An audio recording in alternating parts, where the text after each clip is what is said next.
Baby like, ooh, ayy, finally got that deal, got a pen in my hand. Ooh, ayy, like how you tryna buy who the hell I am? You can keep your cash, I'm not that broke. I won't sign no contracts, I do me. Y'all are canceled, stealing people's dreams, how can you sleep? It's all rap hoes, throwing cash in Lambos. I'm independent till I'm dead, I quit the music industry.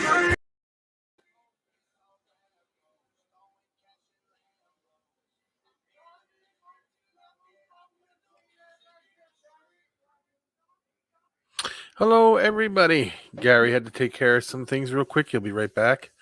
So you're stuck with me until he gets here. So what's everybody doing?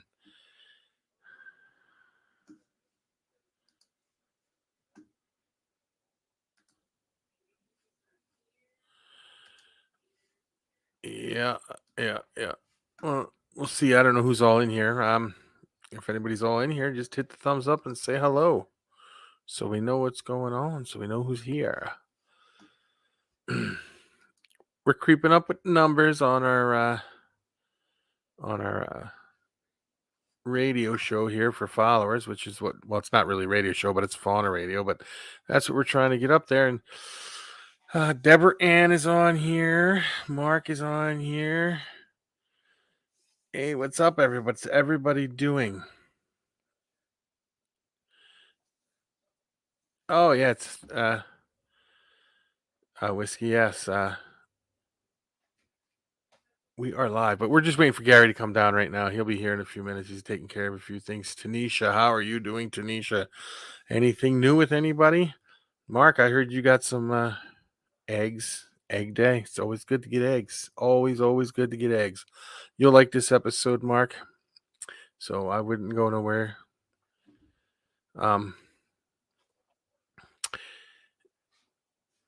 It's cold. That's how it's going here. It's cold. That's all I can say. So, how is it going there? Yeah. Anything new with anybody other than Egg Day? You need a direction. Direction on what? Like, what do you need direction on?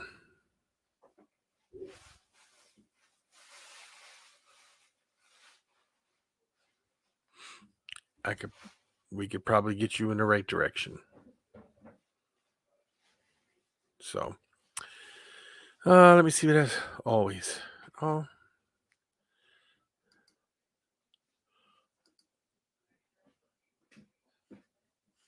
Yeah. I'm looking at something else over here on the side. It just ain't working right. When the candle? Well, if you turn your lights off, I'm going to tell you an easy way to do it. And you just got your light on your phone. You can hold it right over top of the eggs and you'll see a little red bullseye on there. You know what's good? Set it in the stuff. You don't have to candle them again. I don't. I only can't, I only make sure that they're good. And you can tell when they're bad. When you pick up a leopard gecko egg, if it's bad, it's like a little hot water bottle. It's soft and mushy. It's not leaking or nothing. It's just soft and like water balloonish. Then you know right away it's bad.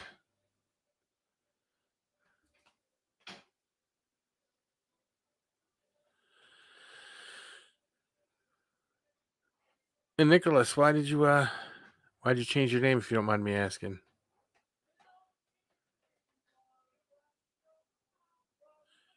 Then they're usually good. They're usually very good if they're firm and white. As long as they're not a funky color and they're white and they're not water bottlerish or soft or anything, they're usually pretty good. I really wouldn't mess with them too much. Just I would set them in there and watch them as they go.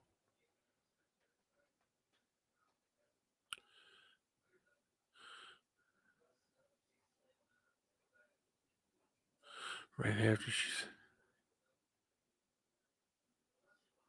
Oh yeah, it's just very exciting. My what do I got? The blood tangerine male. He shed the other day, and he is just every time he sheds, he gets brighter and brighter and brighter. And he's now tearing up the females. He put them in there. He goes to town. He knows exactly what to do right away. So that's always a plus.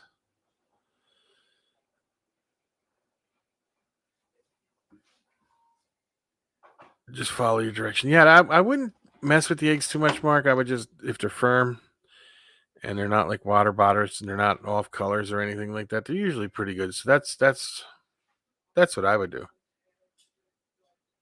Yeah, you've seen that male in person, Mark. Yes, you have. And these are these are two of my crested geckos back here. So, yeah.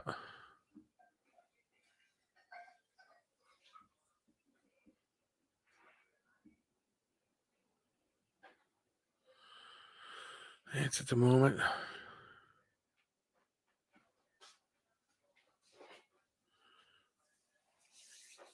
Oh yeah. Well, just stay relaxed.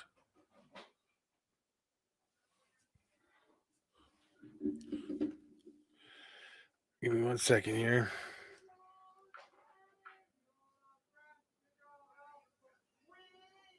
I gotta check somebody or something real quick.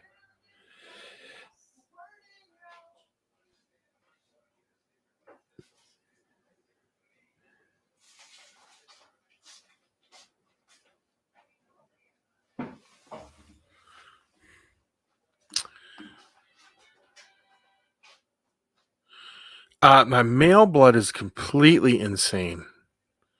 I mean, you open up that tub, you better have a net to catch him because he comes flying out. The females ain't bad, but the male, they're jumping when I reach in to grab him or something. But the male's completely like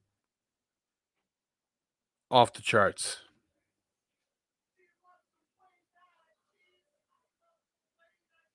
Crazy.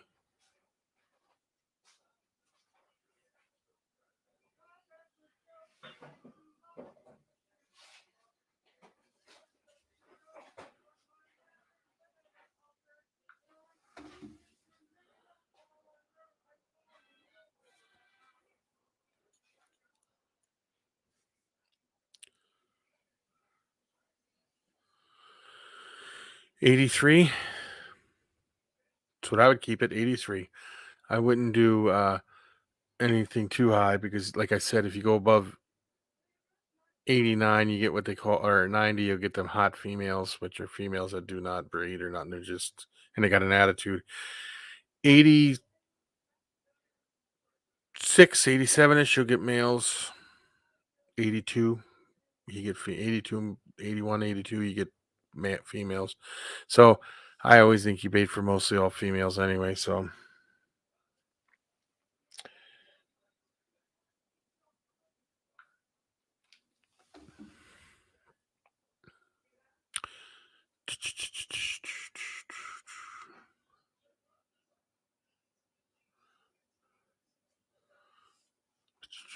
I don't know why.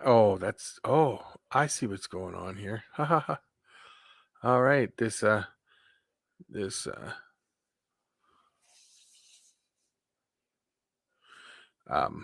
water person here, she's from Twitter or Twitch, right? Twitch, it's Twitch. I just noticed we're getting Twitch on here. That's awesome. Wait till Gary comes down and sees that. No, I knew about the Twitch thing. I didn't know about. I was like, Mark wants to know what the best temperature is for equal males and females with incubating. 85, 86. 85, 86. I said 83, 84, but well, 86 is getting up there a little bit, but 85, 84. I mean, it's all about the same. I do 80. I don't go above 82 if I want to do females. So I do 79, 80, and 88, 89. Yeah. So if it gets, that's what I do too. Like 80, 88, 89 for all males. And then the other ones are lower than that. Yeah. Yeah, we got the Twitch people coming. I like this. So, yeah, they just announced that the Twitch people can actually comment now, and we see it. That is great. That is great. The Twitchers. We were kind of off the chart. Not, we had to switch back and forth to find them before. But that's good that we can get the Twitch people on here. Yeah, we got Nicholas is here. He changed his name. Sweet. I change my name all the time. No, I don't. I don't. Yeah. Rocking and rolling. Yeah. Yeah, so I had something that came up for the 5 or 11 minutes, 10 minutes. That's all right though. It happens. It's not a big deal. Yeah, we're rocking and rolling. And so, how is everyone else doing today? How are you doing today? I am doing fine, except I had a wild night last night, but other than that, we're doing good. Yes, I did. Tom McDonald's new song with Calhoun. Yes, I was actually playing it before. Is that the one I you were got listening on. to when I got Yeah, on? that's what I was listening to. Yep. Tom is cool people. I talk to him every once in a while. Um, it's cool how he lets us use his music for intros and stuff and all that kind of stuff. Yep. That's great. Yeah, but Tom is my boy. I don't have it. Yeah, wait. No. Yeah, right here. I was gonna say I could show it. So you see, I was playing. Oh yeah. Okay. Tom McDonald. See. So that's Tom's new one. Might we have to go over some. I don't know what this is all about. We'll go ahead and get rid of that one. Boom. But yeah, let me get rid of this. We had another bot in here, so yeah, I got rid of him. Oh, I got him gone. That's okay. Yeah, I was heading over to take care of it, and then I just noticed. I like the bots. It makes us to go up, and it's like yeah, it does. They like to. I noticed we're up to 105 now. I don't know if you noticed. Oh yeah. We need 880 or what 895 more, and I'll give away a pair of bloods. Yeah, I'll give away a pair of bloods. And if you don't want a pair of bloods, I'll give away a couple $1,000 in geckos. I don't care. It doesn't matter to me. There you go. We're gonna have a drawing for sure. Yeah, we'll do a drawing. I just want 1,000 on this because I do love the Twitchers. Twitch people are awesome. I call you guys Twitchers. I do it all the time. But I will figure out how to get you guys involved. And I think it's going to be pretty easy now that they're allowing comments on here from Twitch and Facebook and all that other good stuff. So we will, at that time, I'm sure we can do something. I mean, I can even put everyone's name in a hat and it's live. I can draw it out. That'll work. They could just come and if they just come over and hit subscribe and go Twitch. Yeah, it works. The Twitch people are awesome. Yeah, they're our biggest audience, I think. Are the Twitch people? Yeah, the Twitch people are awesome. I love the Twitch people. Right now, Fauna Radio's got some listeners going on to it. But you sent me, we were talking about something because I got Gecko History. Now I got Fauna Classified up. But we got Gecko History a little bit more. I can actually show you guys a little bit. GeckoHistory.com. I think I've shown some of this on the site before. Mm-hmm. So this is a basic WordPress site. And what I did was the breeders is going to be a list of breeders that breed leopard geckos. The only standard that I'm going to require on here is that you got good ethics and morals. Food suppliers are going to be all the food suppliers. Again, good ethics and morals. It's not going to be just Rainbow, even though I love Jillian. We're going to have tons of different food suppliers. I'll probably do it by state. Same thing with breeders. It'd be by state. And then breeding, this here is just going to be me writing up breeding tips and stuff like that. But actual history is something I coded up. This just says the last like 20 I put up already. But it goes categories, and you can go into recessive traits. I have 8 recessive traits here. I think there's 9 total. I'm missing one.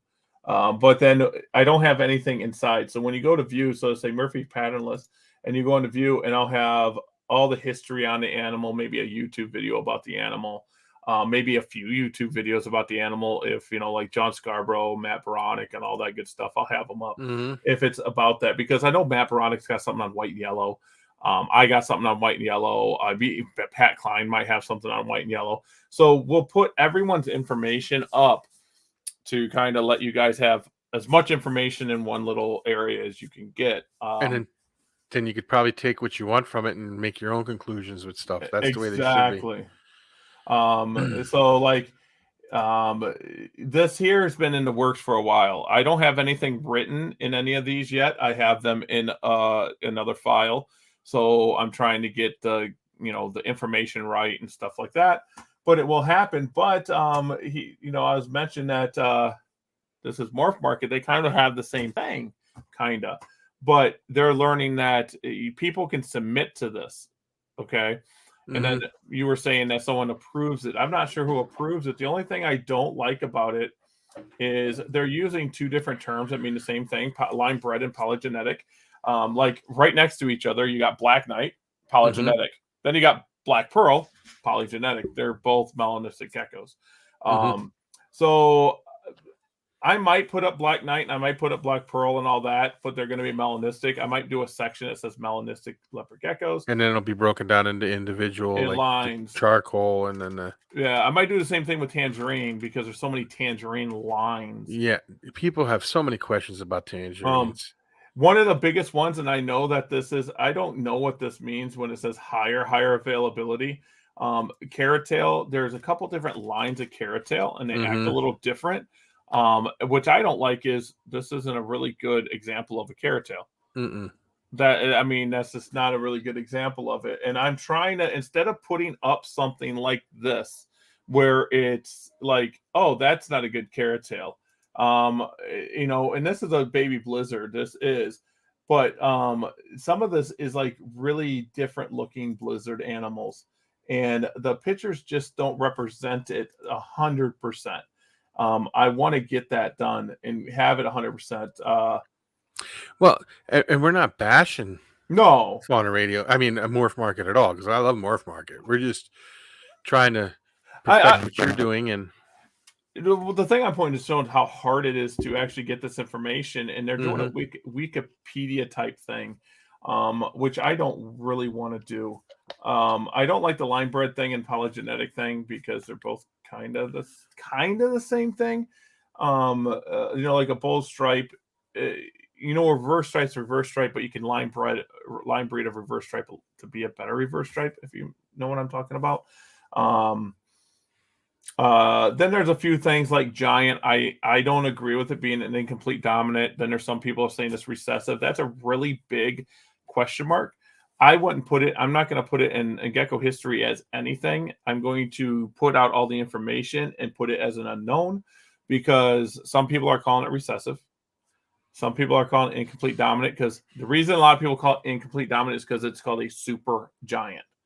And then I believe it's a polygenetic line bred thing. That's what I believe. Yeah, well, I used to breed super giants years ago, and then I stopped.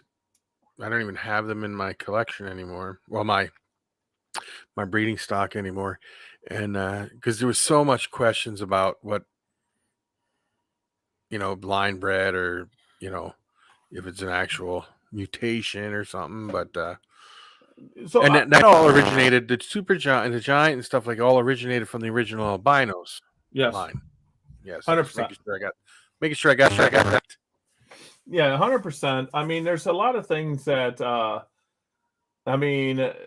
see, that's what another thing, like it says giant here, it was made in 2000, first produced in 2000, but the first albino was produced in 96.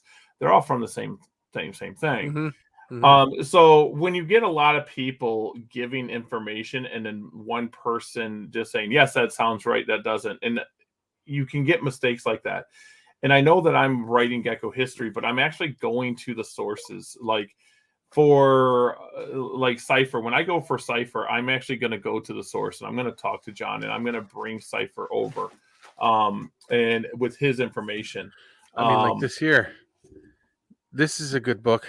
That's a good book, but it's got mistakes too. I was going to say it has mistakes too. So, and that's what I'm trying to do. I kind of want to give, there's opinions on a lot of this stuff. I mean, there's not opinions on what's recessive, what's polygenetic, what's dominant. I mean, there is some giant. Okay, I get it. Giant, there is some question, but most of it is pretty straightforward.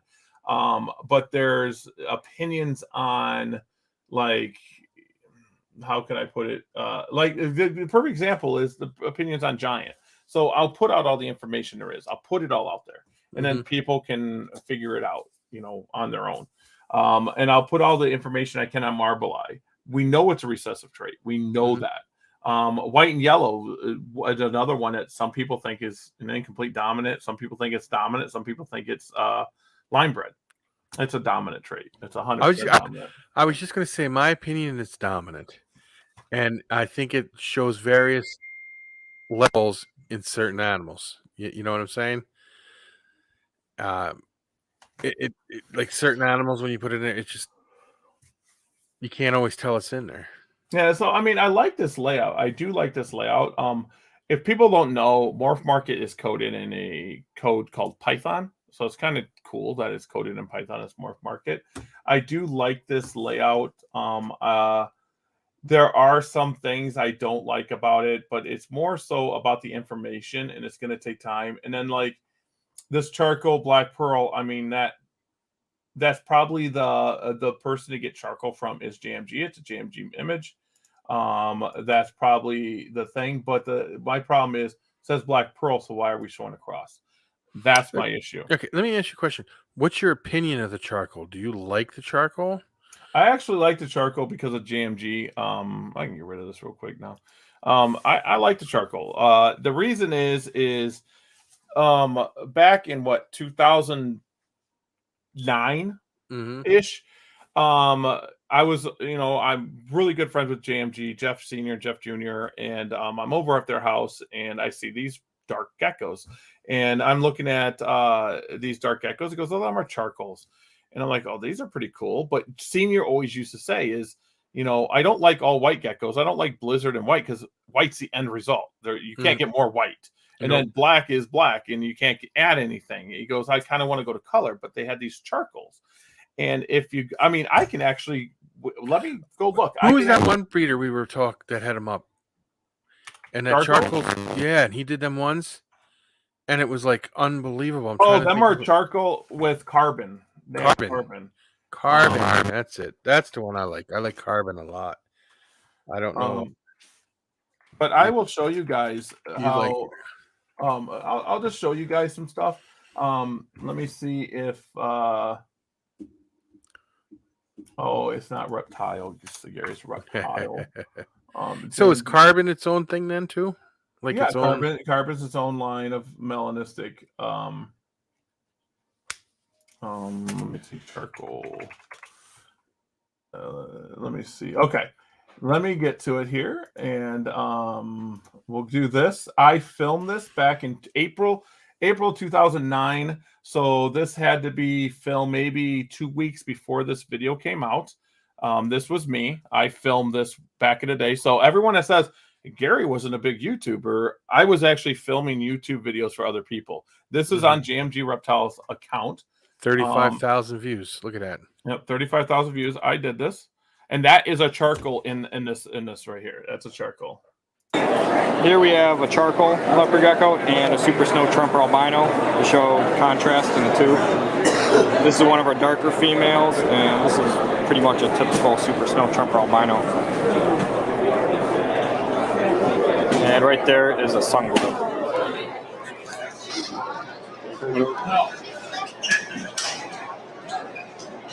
Here's a comparison against the sun globe. Perfect. Okay, I look like Gary. You guys can be related.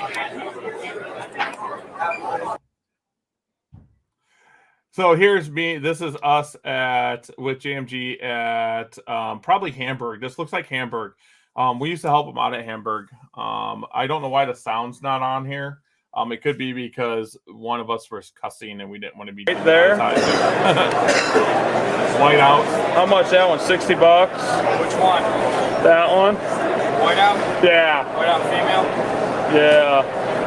That's a lot of money. Yeah. So I mean, that was a charcoal in 2009, and if a Black Knight came out that dark, that's $3,000. Yeah. That was in 2009, guys. And they don't have the issue of For the fertility or the skull eye, the structure. heads, yeah. So That's why I'm a fan of them. does carbon have any issues? I don't I don't know much about carbon other than a few things that I've asked some people about, but I don't believe so. Just like the Cloud is a melanistic line and there's no problems, and just like Yeah. there's Black Pearl and there's no problems. Here- Uh, I do have a question though. mhm. Are you worried because we got you've been working with the clouded line. You came up with the clouded line. Are you worried that somebody's going to come up and try to change the name on it? Because that seems to happen a lot.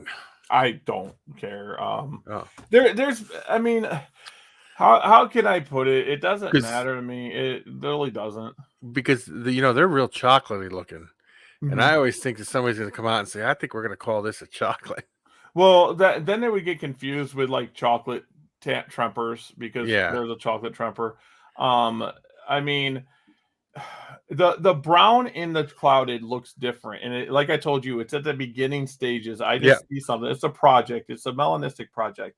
Um, and same thing with Black Knight. It was a project. The problem is the person that did the Black Knight didn't outbreed it a lot. It was inbred, and that's what you have to really do. That's why the charcoal and all that took so long to get there. Um, I just I cringe when people say, "Oh, well, this wasn't around." That in 2009 we had geckos that black, and I'm not joking. I want to say that didn't have a price on it, but I think you could have had it for like $1,200. yes. See That how much exact animal. now the black pearl. Do they have issues of any kinds? Nope. I don't know. It's only Black the Pearl. black. Yeah, that's why JMG took the Black Pearl because JMG tests everything. They're like, that's where I got it. Um, so when the Black Pearl came out, he wanted to breed it into the charcoal line because the charcoal line tend to be that brownish color. It's like a charcoal color. And when the Black Pearl came out, it was a little like a moody. It was moody. When it got darker and then it would get lighter, it would get darker and would get lighter, it would get darker and get lighter. Matt would say that the Black Pearl was a mood ring. So when it became time to breed these melanistic lines, they just it's a melanistic, just like a tangerine. A tangerine's a tangerine. You breed an orange gecko to an orange gecko, you're going to get orange geckos. It's just the way it is. Yeah, Mark. I know you've seen the ones I have, and I got them from him. I bred them and got the babies I got, but the parents came from Gary. Yes. Seeing a Black Pearl as a kid, I was in awe. Yeah, I mean, melanistic geckos, that's where it's a promotion thing. It's a money thing. People want everyone to think Black Knights are where it's at. And if you like Black Knights, go ahead. But they do have problems. They do have fertility issues. I have Black Knights here, and I'm giving them away. I mean, seriously, I'm giving them away. I don't want Black Knights. I took Black Knights to take into charcoal, and not charcoal, into clouded, and it doesn't do the effect I want. So I moved on. With a collection my size, I was talking to a few people with Black Knights. With a collection my size, I could really outcross the Black Knight. I just don't want to spend that much time on it to do something like that because it's not about money to me. It's not.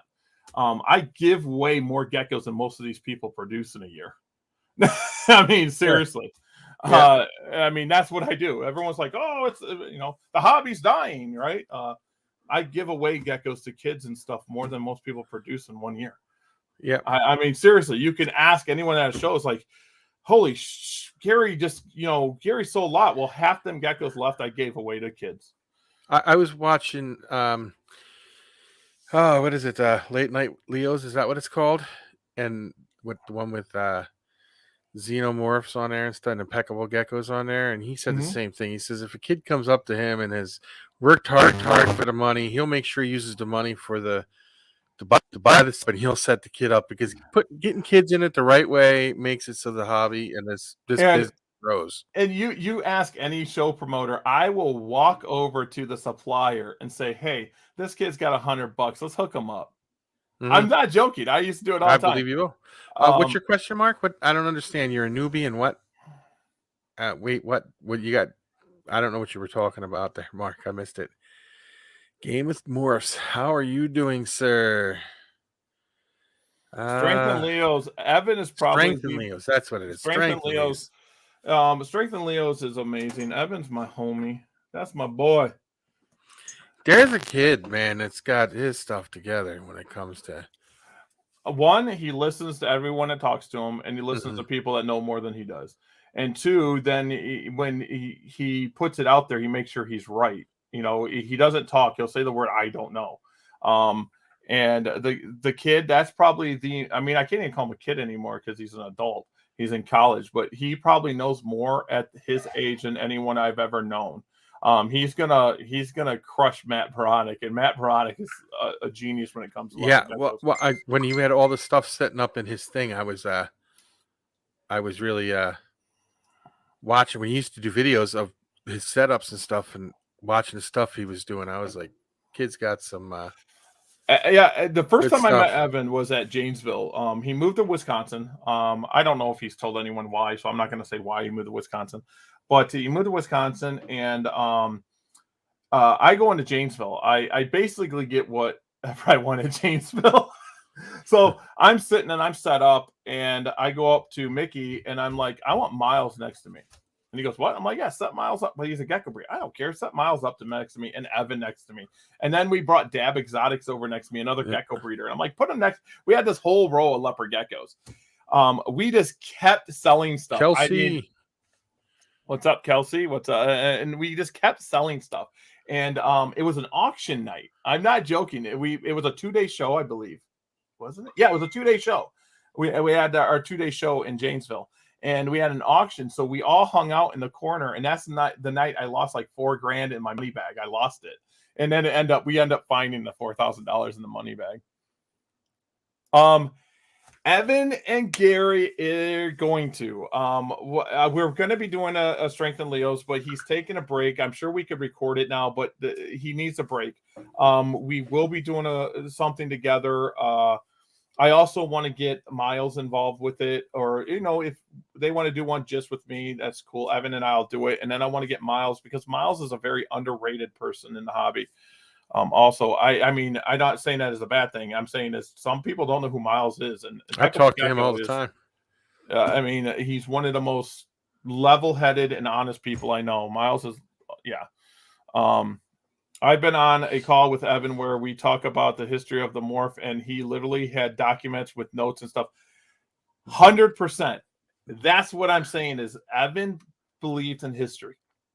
History matters. And there's my boy, Adam. History matters. Why does history matter? Because if you don't care about history, bad history repeats itself. And all history repeats itself, okay?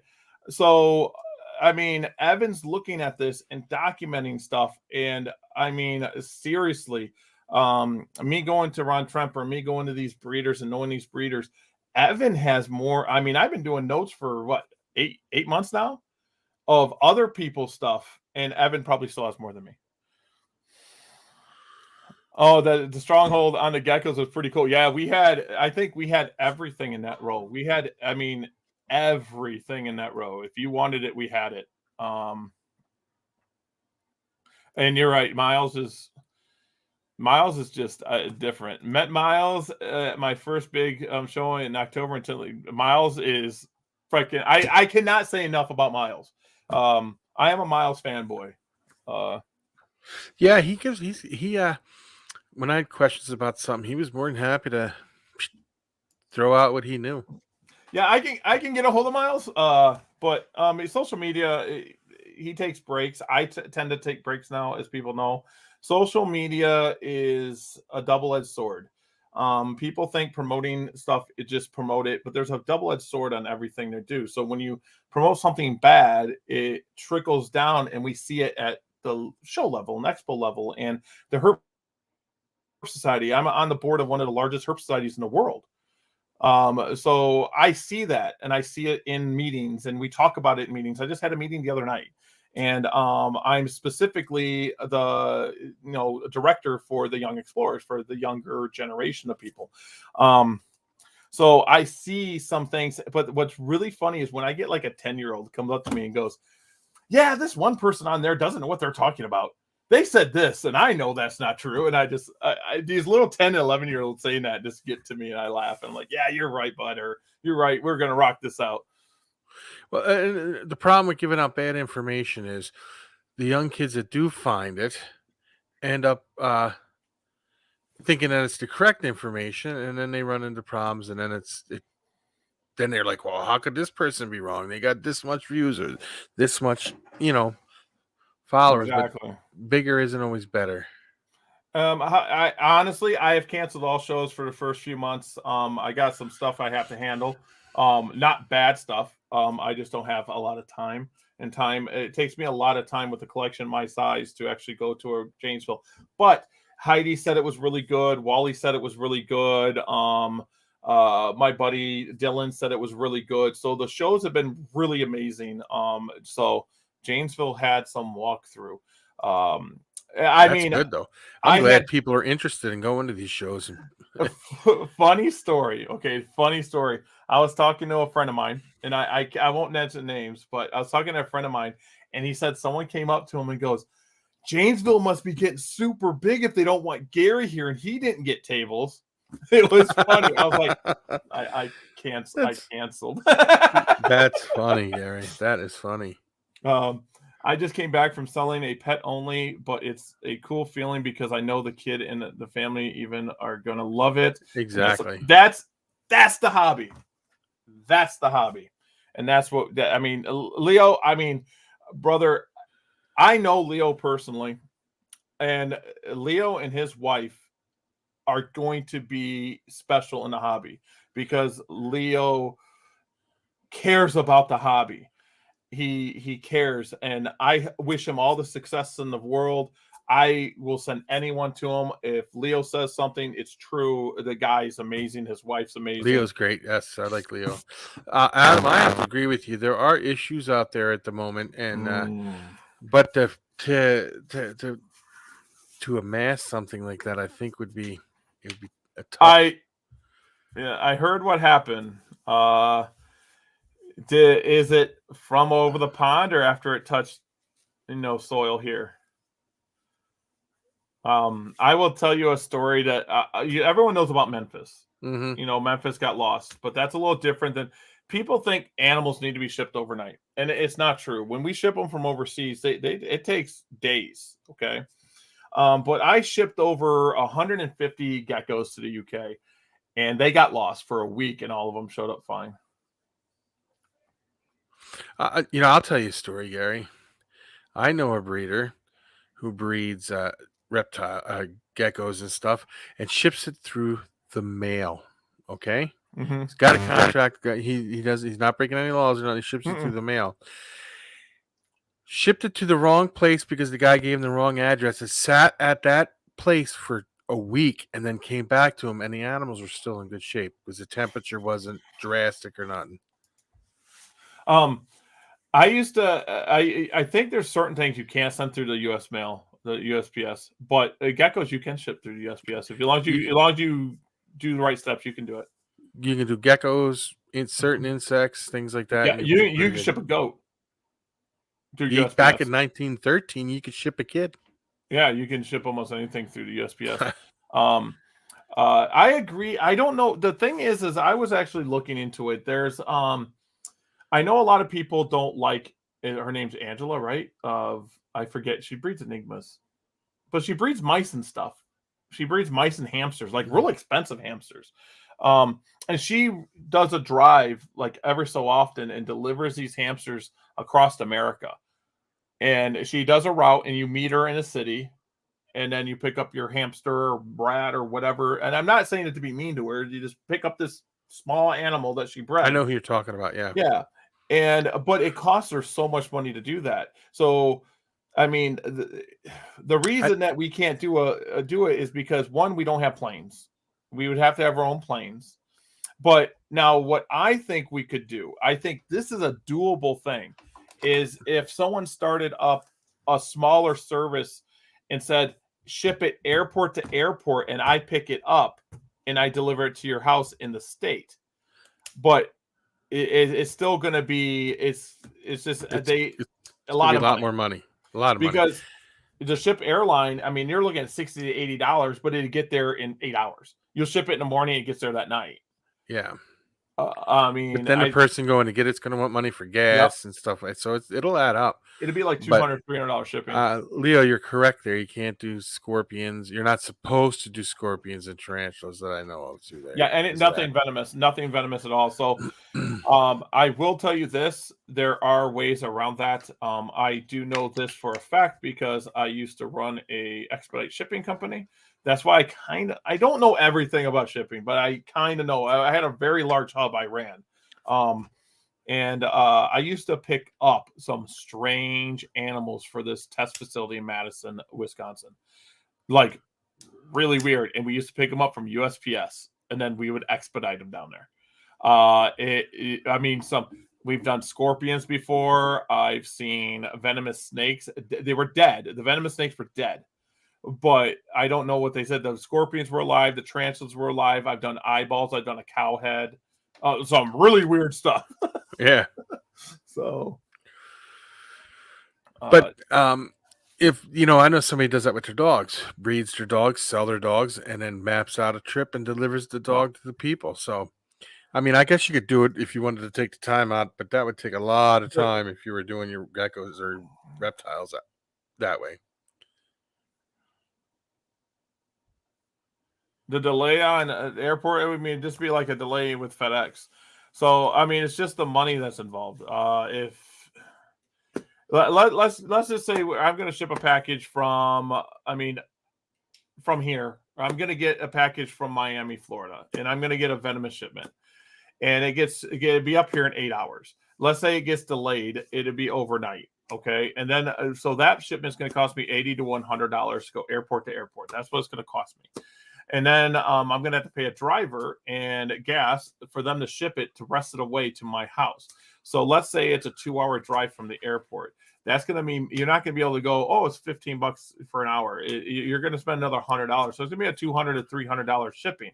The reason that FedEx, UPS, and other shipping services can charge so little is they have many packages in the same area. Mm-hmm. So it starts lowering the thing, lowering the cost. It's just impossible if you have 10 shipments in the state of Wisconsin. It's going to cost you an arm and a leg to pick that up at a centralized. I don't even know where it'd be centralized airport would be. Green Bay's not really centralized. Well, Wisconsin's a pretty awkward, long-shaped state. I do know this for a fact, though. The bigger people who do breeding and like the bigger people who buy like a $100,000 animal or 50, they do it airport to airport, and then that person goes and picks it up at the airport themselves. Yeah, like I give you another example. I used to ship venomous all the time, and then I bought servals back in the day. I had servals and stuff like that. If people don't know, it cost me $400 to ship a serval. $400. Now the serval cost me $2,500. So I spent $3,000 to get it shipped, and then I had to drive 3 hours to the airport to pick that up. So that's where we start getting it. The discount through FedEx, I'll put it out there. I mean, Reptiles to you, I love them, I use them, but I get the same discount through FedEx. I know we have a company here called Speedy Delivery. I don't know if you've heard of them. Speedy Delivery. Yep. Okay. They're an expedite. Bailey, Mark Bailey, when you'd order something from him, if you were within the district of where Speedy Delivery got it to you, overnight it to you through Speedy Delivery. Yeah, I mean, got plenty of stuff from Mark Bailey through Speedy Delivery right to the house. So, I mean, it just takes a lot of money, upfront costs, and shipping services, unless you're a true expedite service, you're not going to make a lot of money. And expedite service, the only place, I know this is going to sound really shitty of me to say, is the only one is medical because insurance pays for it. So to give an example, without telling you the company I worked for a very, very fast expedite service. Like you could call this company up. I would quote you a quote, go pick up your stuff and get it to you like instantly. So if someone wanted, it was hospitals a lot of times, like we need this medical equipment from this hospital and we need it delivered to Chicago, but it needs to be there in 6 hours. Done deal. It's going to cost you $15,000. And then you go pick it up and I go dig pick it over. up and go deliver it. And Mhm. I only have now ready for this. I only have the gas for my truck and my driver or two. So I got, let's say, $400 into it. Yeah. So when it comes to time, speed, and all that, you start paying for it. And medical is why people, if you're doing an expedite service, shipping service, you're not in medical, then you're losing out a lot of money. And there are companies out there still like this, a lot of them that do Oh. this. You know, and they'll do it for zoos too, but the deal is that it costs a lot of money for, you know. I mean, it's just, I imagine how dangerous it is. Like, I mean, geckos would be very simple. But let's say you start shipping an alligator. Do you know how much it costs me to ship an alligator? I ship more $500. alligators. Oh, easy. Because everyone's like, oh, it doesn't. I got to build the crate because it has to be in a certain crate. And it's got to be it can't be just put in a box. If I'm shipping a 4-foot alligator, it can't be in a cardboard box. No. You know? And it costs me money. So everyone's like, oh, my alligator's worth a lot of money. And no, it's not. First one, you'll get rid of it. No one's gonna be able to house a 4-foot alligator. Nope. I gotta ship this damn thing. And it's sad, but most of these are going to farms and they're end up going to be meat gators. It just is what it is. Yeah, no, it's a big thing. Oh, no worries. I will tell you this, and I know you're not supposed to do this, but I know there's a few breeders out there, bigger breeders, that when you order something, they have it delivered UPS instead of FedEx. And I know you're not supposed to use PPS, but I know a huge breeder that uses UPS. No, and that's all they use. you can use UPS too. UPS does do animals. People don't know this. The thing you got to do is you just got to go through their certification to ship animals. And usually the certification takes is this. You box up a box like you're going to ship an animal and you ship it and then they inspect it. And then you get certified and then you can ship animals. UPS, I can ship through UPS or FedEx. Now what Reptiles to You does and all these other shipping companies is they do that and then they put up on their site how you have to do that, and they can take your account away if you get caught not shipping that way. Like a lot of people don't know that you have to put the common and scientific name on the outside of the package. Yes, you do. That's a I knew that. CITES. Yeah, that's a Yes. CITES thing. You can get in trouble. But UPS, you can go through UPS also. Now, like my buddy, gosh dang it, Mike Novi, he likes UPS. And Mike Novi used to work UPS. But so I don't have any problem with FedEx. I don't have any problems other than Memphis. Memphis was my only problem child.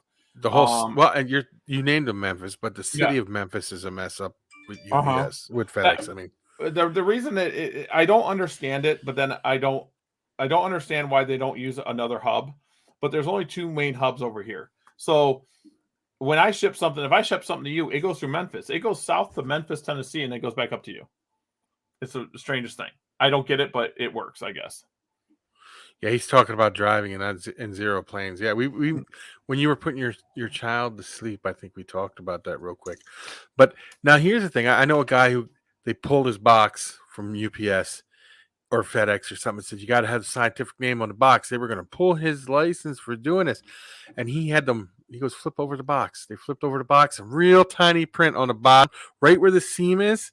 He had the names of everything that was in it, and they were like, "Well, why do you do that? Well, it's supposed to be visible." And he's like, "No, if I put that out there, if somebody sees that, knows what that is, they might want to take that home." Yeah, that's one thing. I mean, the venomous you have to. That's like a big thing. You can't even get them on a plane unless the scientific and common names, which common names kind of piss me off because common names are stupid. Well, copperhead in the United States, the copperhead in Australia, two totally different animals. One's deadly and one's not going to do nothing to you. And some of these laws are, I get it. I was hit 25 years ago for a CITES violation for not writing the scientific name of ball pythons on it. I was hit. It cost me $250. And then when they were going to ship them back, no joke. Back then, you guys are going to really cry. It was $35 overnighting. And real cheap. And they were going to charge me $275 to ship them back to me. I said, keep them. That's my exact words. I was like, keep them. The guy was like, oh, I'll give them to my daughter. I was like, whatever. I knew that's what it was. I knew exactly what it was. I was like, whatever, just keep them. The driving thing could work, but the problem is that the fleet would have to be so big. I mean, if let's say I was going to deliver something from Wisconsin to San Diego, I mean, it would be a 4-day trip, to get that done. I don't know exactly how we. I don't know. I couldn't even start thinking of it. Maybe someone smarter than me can figure that out. That's a few-hour drive for me. I've shipped geckos in a snake. And what's annoying is they almost always go to Memphis first, even though it's the same. Yeah, it just Memphis is the main hub, and then they got one in Indianapolis. I've dealt with this so long. Lately, for the last 6 months, everything that's going to Memphis has been delayed, no matter what it is. Well, And I've don't been know what's lucky. going on. I've been lucky because I was shipping out, I don't know, 20 packages a day for the longest time, 20, 30 packages a day. Well, I only ship Monday, Tuesday, Wednesday. So not day, Monday, Tuesday, Wednesday. And my FedEx hub loves me. I go in there and there's like, hey Gary, and I don't even stand in line. I like walk around, knock on the door, and I just start handing them boxes. I'm like, here you go. Thanks. And yeah, it's just one of them things that shipping is something that we need to. I don't know the answer because there's FedEx, UPS, DHL, which DHL is kind of eh. DHL is more overseas in here anyway. And then ready for this, guys? FedEx and UPS uses the United States Postal Service. Okay, I'll give you an example. The hub I used to run in Green Bay was a very large hub. I used to have 2 semi-trucks of FedEx come to my door, and then it would have full of pallets, full of the stuff for every city, and then my drivers would load these up and go drop these pallets off from FedEx to the United States post offices in them cities, and they would deliver them that day. Food for thought. Yeah. Yeah, Elon Musk might be okay, but I don't know. Still, you'd have to planes. I think the dude is smart. You might be able to figure it out, but it's the reason is we're a multi-billion-dollar industry. When we started calling about industry and not the hobby, we started talking about business and industry. We're a multi-billion-dollar industry. It's not dying. It's only going up every day. Like literally, it is literally only going up every day. Every single day. And we are a small child when it comes to business for shipping. We are not even hitting 10%. We're not even close. No. Not even close. Amazon used to be a big part of FedEx, and they still are. They're still a big part of FedEx. Don't get me wrong. But they now got their own fleet. They're slowing out, yeah. Yeah, they got their own fleet now. Now here's what I want to know. Like they're opening up a Amazon hub here, factory, warehouse. So when that happens and you order something, it'll be an Amazon truck delivering to your door instead of a FedEx or UPS truck or whatever, It's just different. I'll give you an example. Okay, everyone knows I work for Verizon. Okay, I took a store that was in the thousands. I'm ranked number 12 in the whole company. I've only been with them for 2 months. I literally left another company, went to this company for money. They gave me more money. And I was talking to the CEO this morning. I've been on meetings every morning. I told you about that, right? Yeah. I know you have been. I'm talking to the CEO and my RD, and they said they've never seen someone like me that can look at numbers and figure out a way and figure out the algorithms that they paid people millions of dollars to do and figure it out in 15 minutes. Tell them you want $1 million. I told them, I'm like, this is what I do. Numbers come easy to me. And that's why I get upset when someone says business and hobby and all this other stuff. I know exactly what it takes for me to make a gecko sellable. With my electric cost, with my mealworm cost, with everything. I'm down to everything. I have to agree to that because I tell you what I want to keep and what I want to breed. And you say, well, this is how much it'll cost you to keep it for this long. And you have it figured out to a T. And it does. Like it costs me right now with my electric costs going up. I'm at $7.83 to make a gecko sellable. That's what I'll have into it with electric, my time, everything with my large collection. And everyone's like, well, you breed them. They're free. They're not free. When I breed something, it's not free. It's not like profit, 100% profit. So when someone says wholesale geckos are so cheap, you can't make money. Dude, 60% of my business is wholesale and I'm making money. I mean, seriously. I've thought about just cutting out everything and going to wholesale because they don't. I'm not being mean to any of you. I love you guys. They don't complain as much. They don't complain. They don't. I sent them 50 geckos. They're like, these are beautiful. I'm like, sweet. You know, I'm like, awesome. And I still keep track of all genetics on everything I do. Do you give them the genetics, or do you hold that back? Yes, sir. Nope. Everyone gets genetics from me. I'm not going to be part of the problem child. I'm not going to be a person that's too lazy to keep track of genetics. I'm not going to do it because it's laziness. There's no reason not to keep track of genetics. There's none. It's just pure laziness and only worrying about money. Okay. So yeah, that makes sense. I'm not gonna be part of the problem that dirties it up like corn snakes. I'm not gonna dirty it up like ball pythons. I'm not gonna dirty it up. No. Because I mean, if someone comes to me and goes, I love this morph. I want to produce radars. You buy these from me, you'll produce radars. You'll produce nothing else but radars. You won't have to worry about Tremper being in there. You won't have to worry about rainwater being in there. You won't have to 100%. This is what you're going to produce. I will agree with that. I do have pet only. I do not give genetics to, but I usually give them away. Like my high-end stuff, people know. How could I put it? When I go to a reptile expo, people know what I produce. They know what I have. So if I put out there a very high-end white and yellow radar gem snow, they're going to look at me like, that's one of Gary's expensive geckos. I'm going to buy 50 for $50. I'm going to go breed it.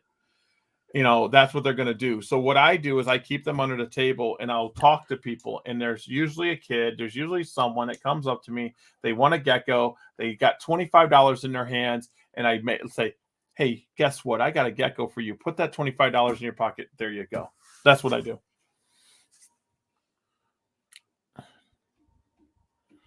Yeah, I agree. We can't let the industry get muddied up. Can't do it. Got to keep it mostly pure because it can really get messed up fast. I mean, look at corn snakes. I mean, corn snakes are a perfect example. I talked to Rich. I just showed you a post. I was talking to Rich today. Yeah. Well, not today. It was like the other day. But corn snakes, I mean, people just throw them together and say, oh, this is this and this is this. And oh, what's this? The problem with it, when you don't know what's in them and you start hatching out stuff, you're starting to guess what it is when you see it. Like, does it have this? Does it have that? Maybe it's this. Maybe it's that. What do I got? Ooh, yeah. And then coming up with your own. Then they come up with a name, and then they're like, well, then somebody else gets is like, well, I put this in, and then I got this. Yeah, exactly. So I don't want to be part of that problem. And leopard geckos isn't rocket science. It doesn't take much to keep track of stuff. There's not that much out there. No. Line bred traits are the only thing that's out there a lot. And if you don't understand polygenetics, then you're not going to get it. Like reverse stripes coming out of eclipse stuff and red stripes and that can pop out of stuff that don't have red stripe because people breed for red stripes. I have a red stripe group that pops out banded stuff every once in a while. I could take that banded animal and breed it red stripes and produce amazing red stripes. It's just, that's the way it is. And if you guys want to see Prince breed again, I sent Andrew a vid. That's a geckos breeding. Gecko hobby's dying.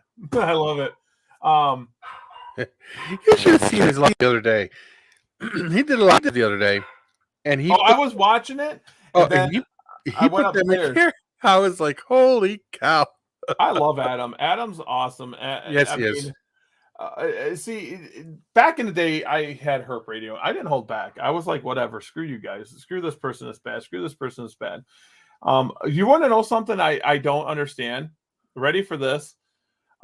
Kevin got a lot of kickback for that Cobra thing, right? The Cobra thing.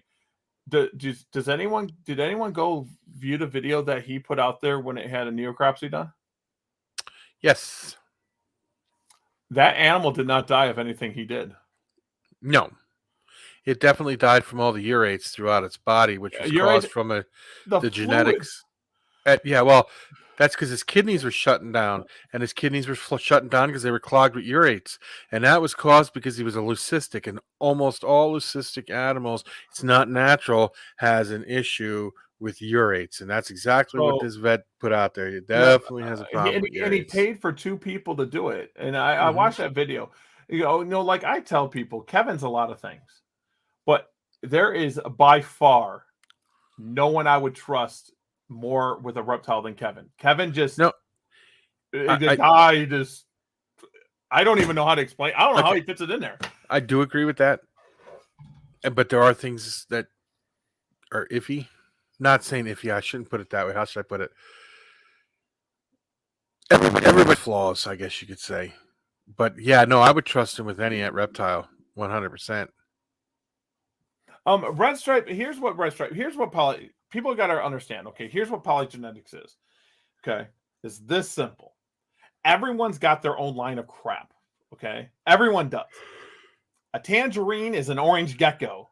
Okay, an orange gecko to an orange gecko is going to breed an orange gecko, but everyone's got their line. Now, do the lines look different? 100%. But an orange gecko is going to make an orange gecko. A red stripe is a red stripe. So if you get a gecko that hatches out of a banded animal and it's a red stripe, it is a red stripe. The only difference is there's not 400,000 different red stripe names. There just isn't. It's a red stripe. But red stripe's been worked with since what, 2000?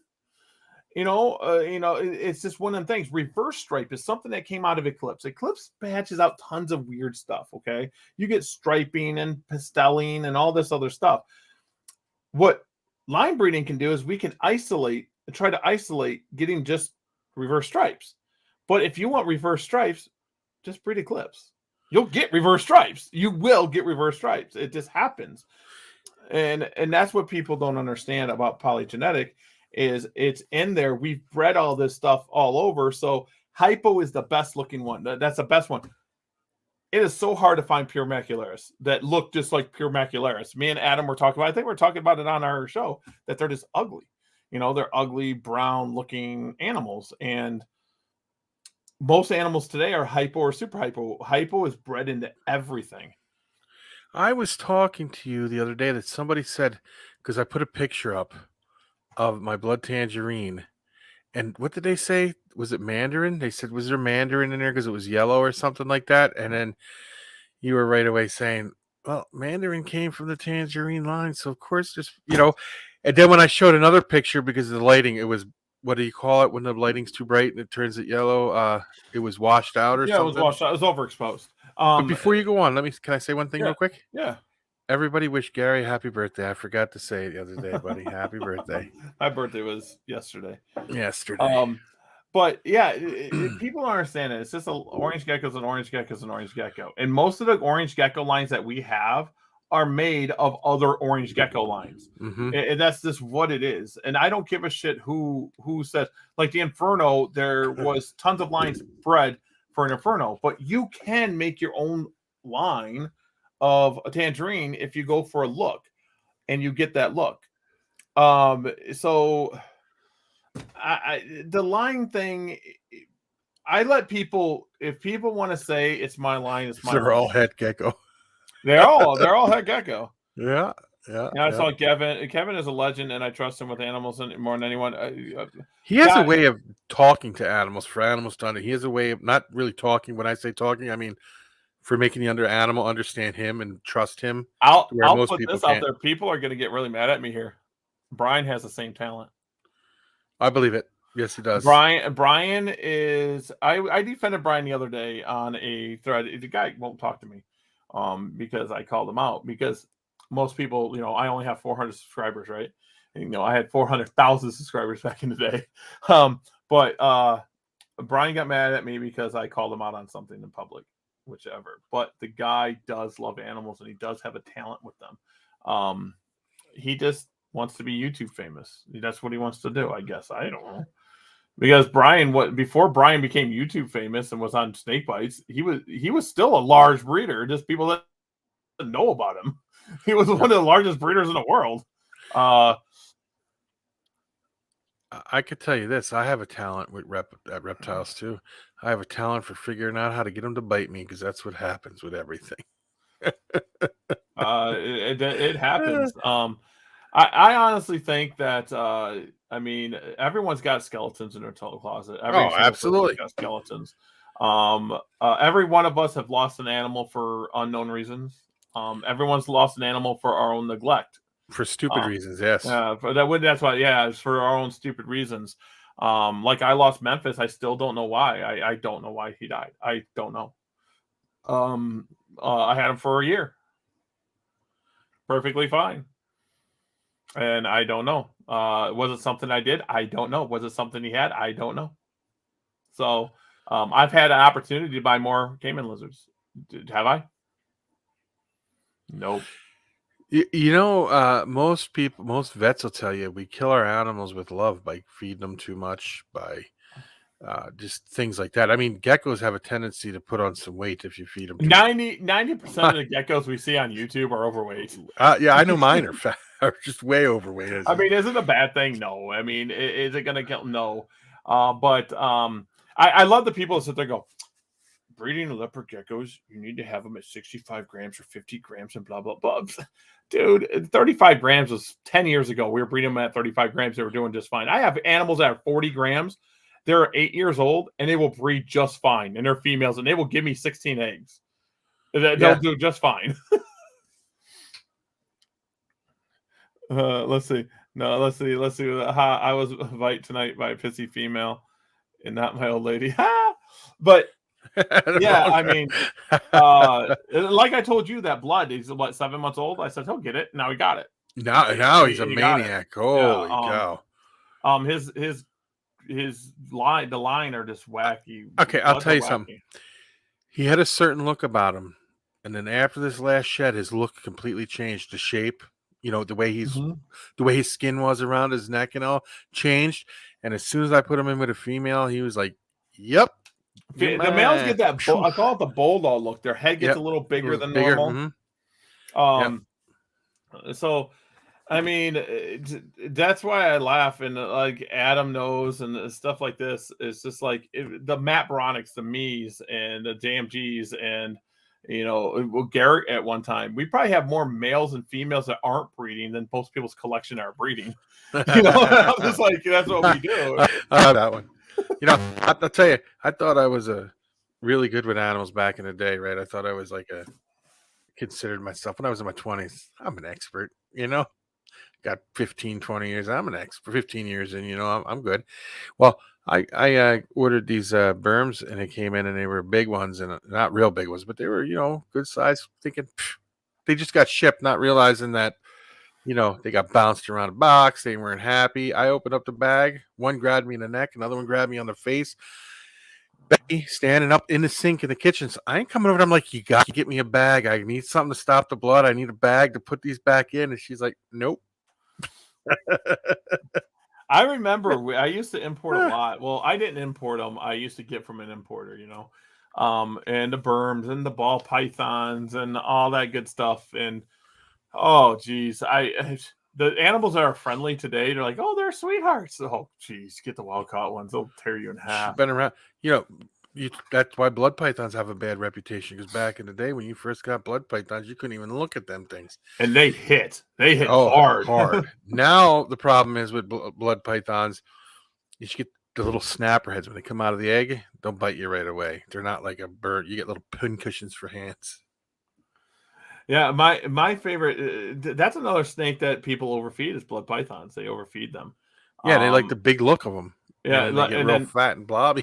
Because gaboon vipers, people overfeed those, and because a gaboon viper, the saying is only feed them twice and then make them poop, or you end up killing them. You feed them twice, you make them wait till they poop. I used to feed my gaboon viper maybe once every other month. Seriously. And then the babies would poop a lot more, but yeah. Well, blood pythons will go months without going to the bathroom. Mm-hmm. Yeah, they want. I wouldn't do the same thing with them, but they just get compacted, and you got to look at a look. I forget how they exactly say the bloods, but there's a look that you want to have for them. Just like a leopard gecko, you want a certain look. You know, you just want that. It's not a size, it's not a weight, it's a look, and it's hard to explain. It's just a look. It's like, oh, that animal's better. I like what Adam says there. I'm an expert in one thing, making mistakes. That's what we all do. That's what we do. And what's sad is someone like Adam and me and you and all these other people will listen to other people's mistakes and will learn from them and will never repeat them. We're like, well, that didn't work for Adam, so I'm not going to try it. That didn't work for Adam, so I'm going to not do that. And then we got some people. It's like, oh, all them people made that mistake. Watch me hold my beer.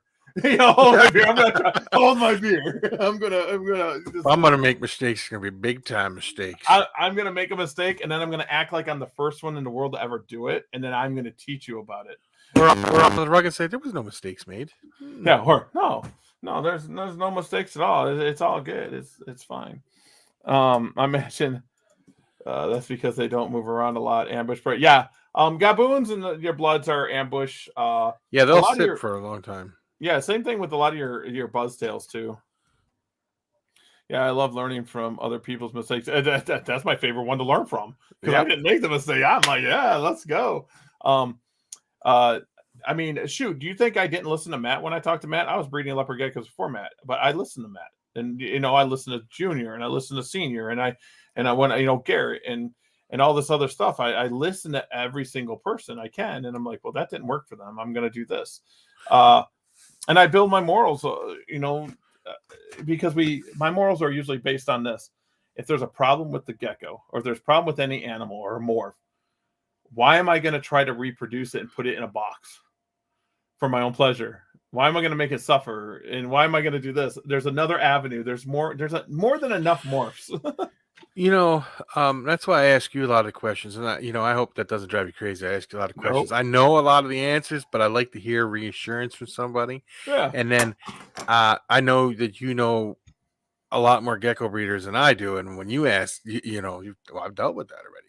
But yeah, it's very important to listen to people that have been doing certain things a lot longer because they come across everything. The first time, I mean, if we're gonna not listen to history. Let's just throw 20 males and 200 females in a 250-gallon drum.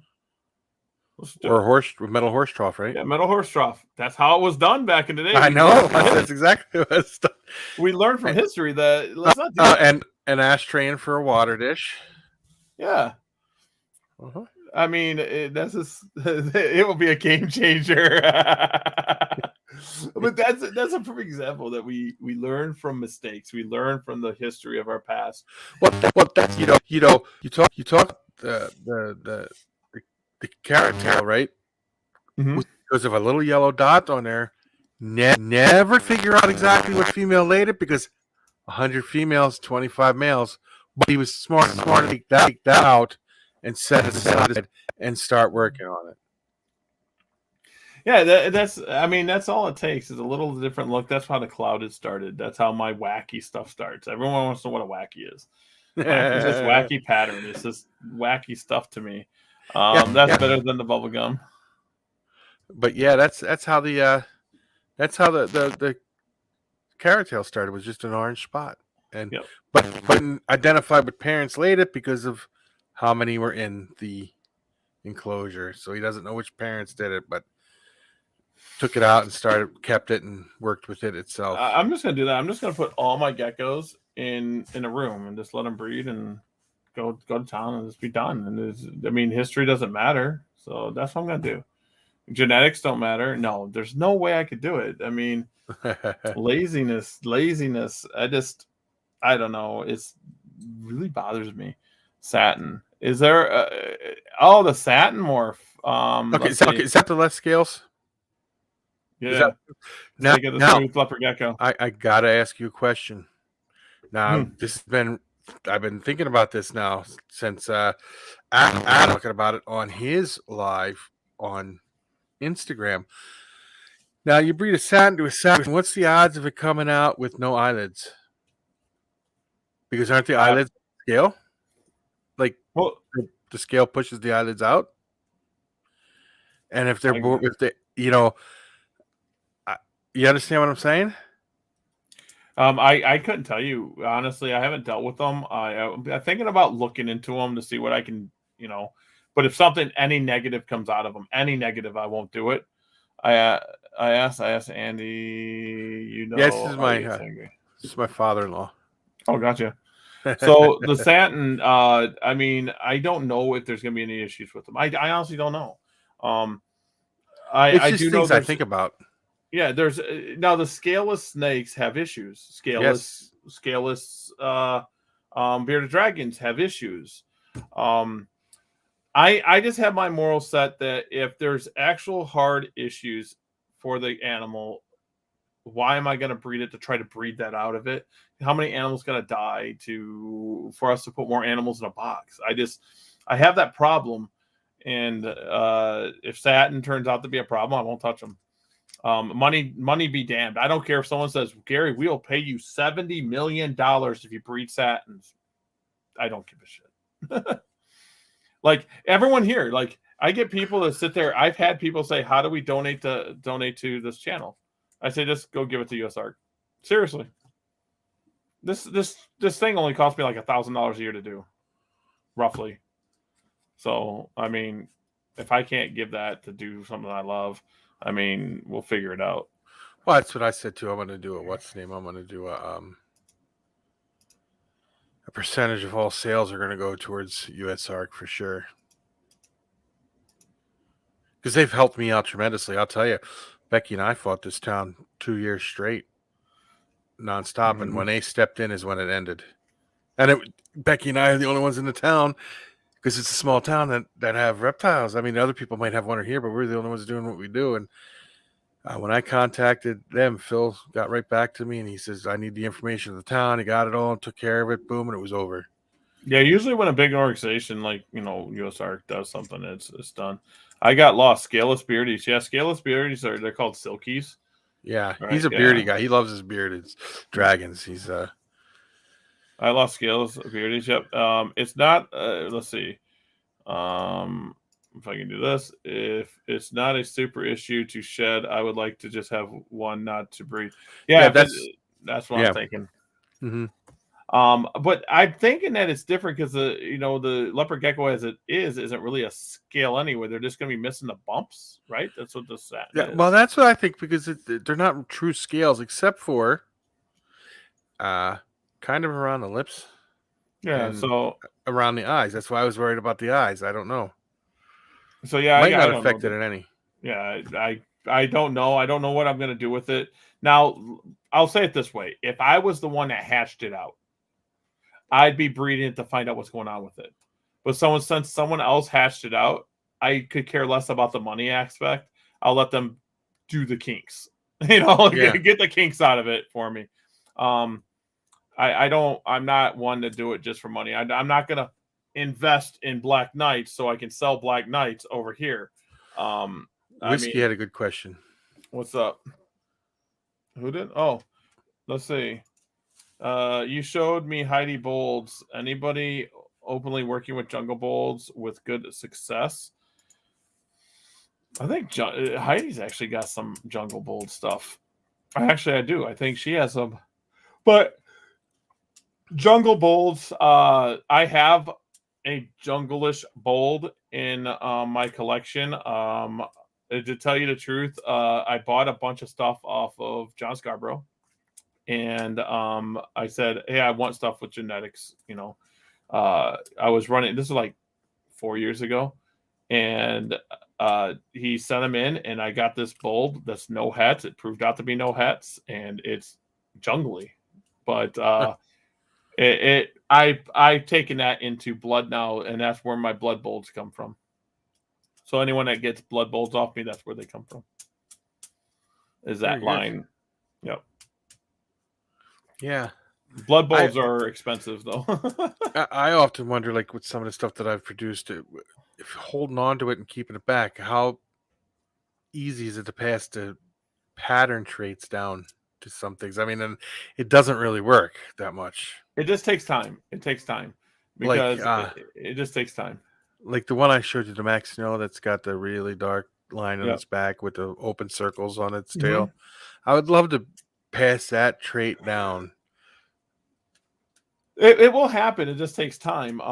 Like my jungle bolds, so now you got me thinking that blood bolds, funky jungles. But anything my blood bolds is, I just took time and I eventually got it.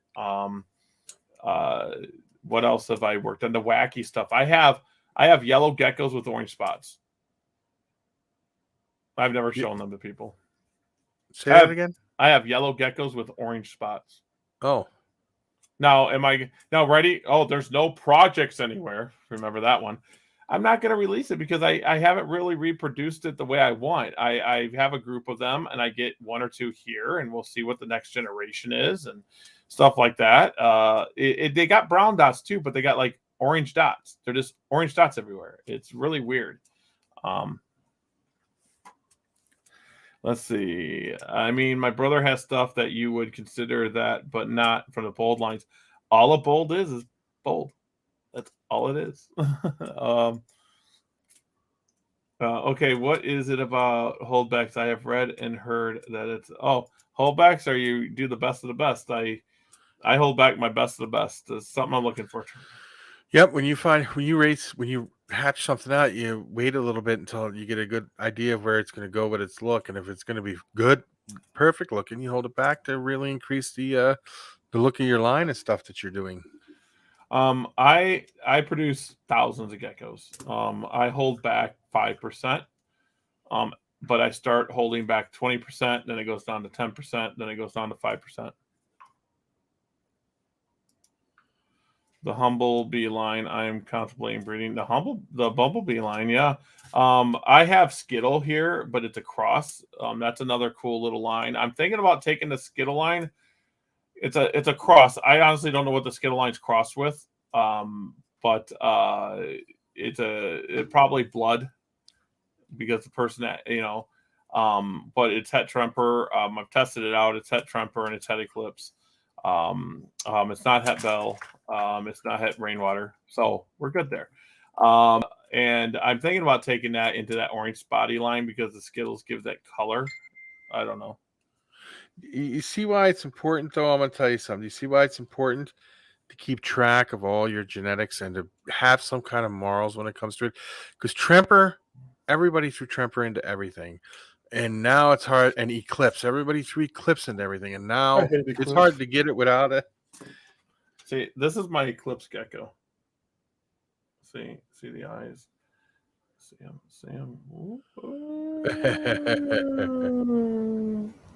I mean, don't get me wrong. Eclipse does look good on some things.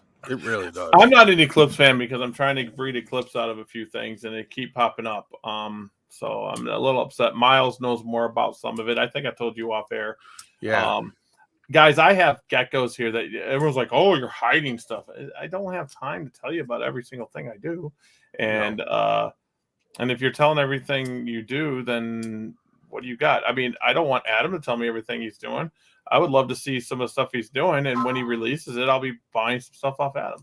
And when you get it, you're going to breed some cool stuff. You don't want everyone breeding after the same thing. You want people to create their own stuff. And that's why it's hard sometimes when you ask me what to breed. I'm like, "What if I do it? You're just going to create what I would." Well, no, I get your opinion. Like, what do you think of this? What do you think this would look? The things I look at, I have a bad habit. I look at the tail right away. It's the number one thing. I'm like, "Oh, that tail's cool," and I usually keep striped tail stuff. That's why a lot of my radar stuff has striped tails because it's just how I think. And then I like wacky, washed out, jungly pattern. I like it. I just love it. I don't care if it's orange and yellows or greens or whatever, browns and blacks and all that good stuff. I would like to really, really work on a really, really bright yellow and jet black animal. I want to work on that. That would be cool.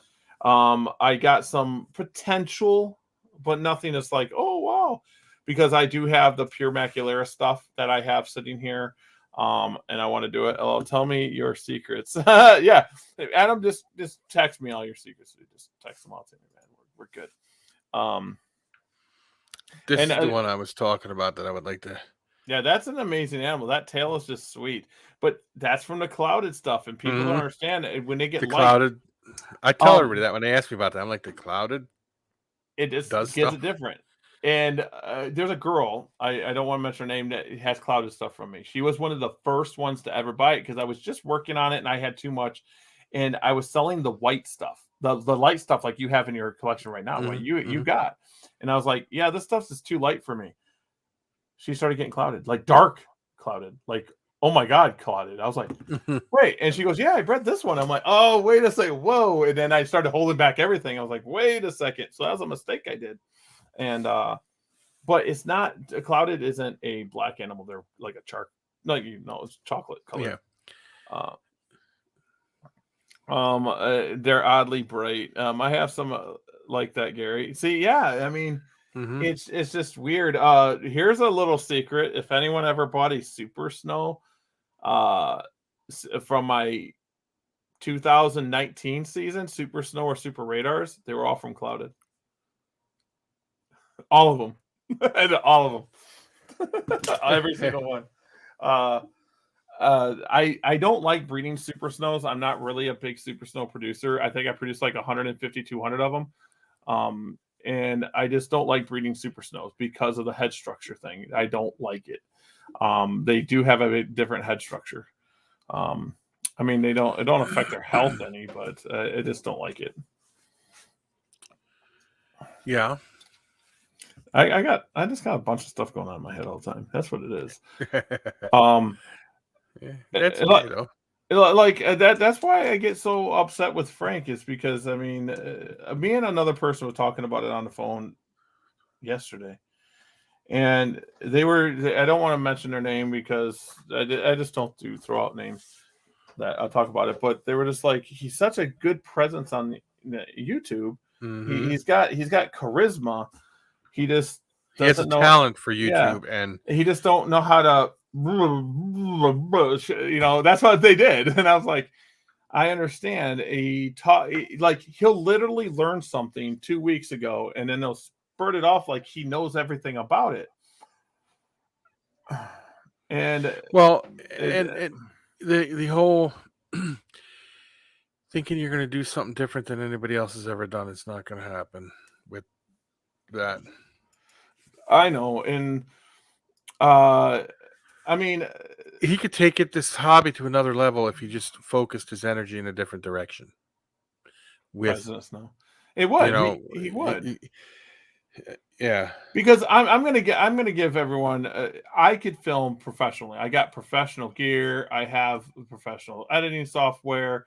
I mean, it should look really good right now. I got professional webcams, and I mean, everything. I could probably sit and do it, but it's a time thing. It's not a want thing. It's a time thing. And it really bothers me when he sits there and goes, these people need to do this. This is the only way to do it. And I'm like, well, dude, I mean, let's just put it out there. I got custody of my grandkids, and I got my daughter, and I got my wife, and I got a full-time job that I got to take care of these kids. And I don't have the luxury not to have a job and have someone else take care of things if something goes wrong. I'm the person that takes care of everything. So it's not a want thing, it's a time thing. And it really bothers me when Wally brings that up to me sometimes. It does. It's like, it's nothing to do with want. It has to do with time. And it's just like, I mean, I go to work and work 60, 70 hours. I work 30 to 40 hours on the geckos. And then you want me to sit there and produce professional Wally. You sound like you spend 20, 30 hours on a video. Yeah. I mean, Wally's a great guy, though. I love Wally. I love Wally. Wally's awesome. I'm just trying to explain that people, it's not because I don't have a YouTube and it's just you don't have time. Yeah. I don't have time. It really is just about that. It's just a time thing. And it really bothers me that these people are portraying, if you're not on YouTube, you don't support the hobby. Well, if you're not on Facebook, it doesn't matter. There's people that's not even on the internet that probably support the hobby more than I do. They're probably going to expos, or they're doing educational shows, because I do educational shows. I do educational shows at schools. Guess how much I charge? I don't care.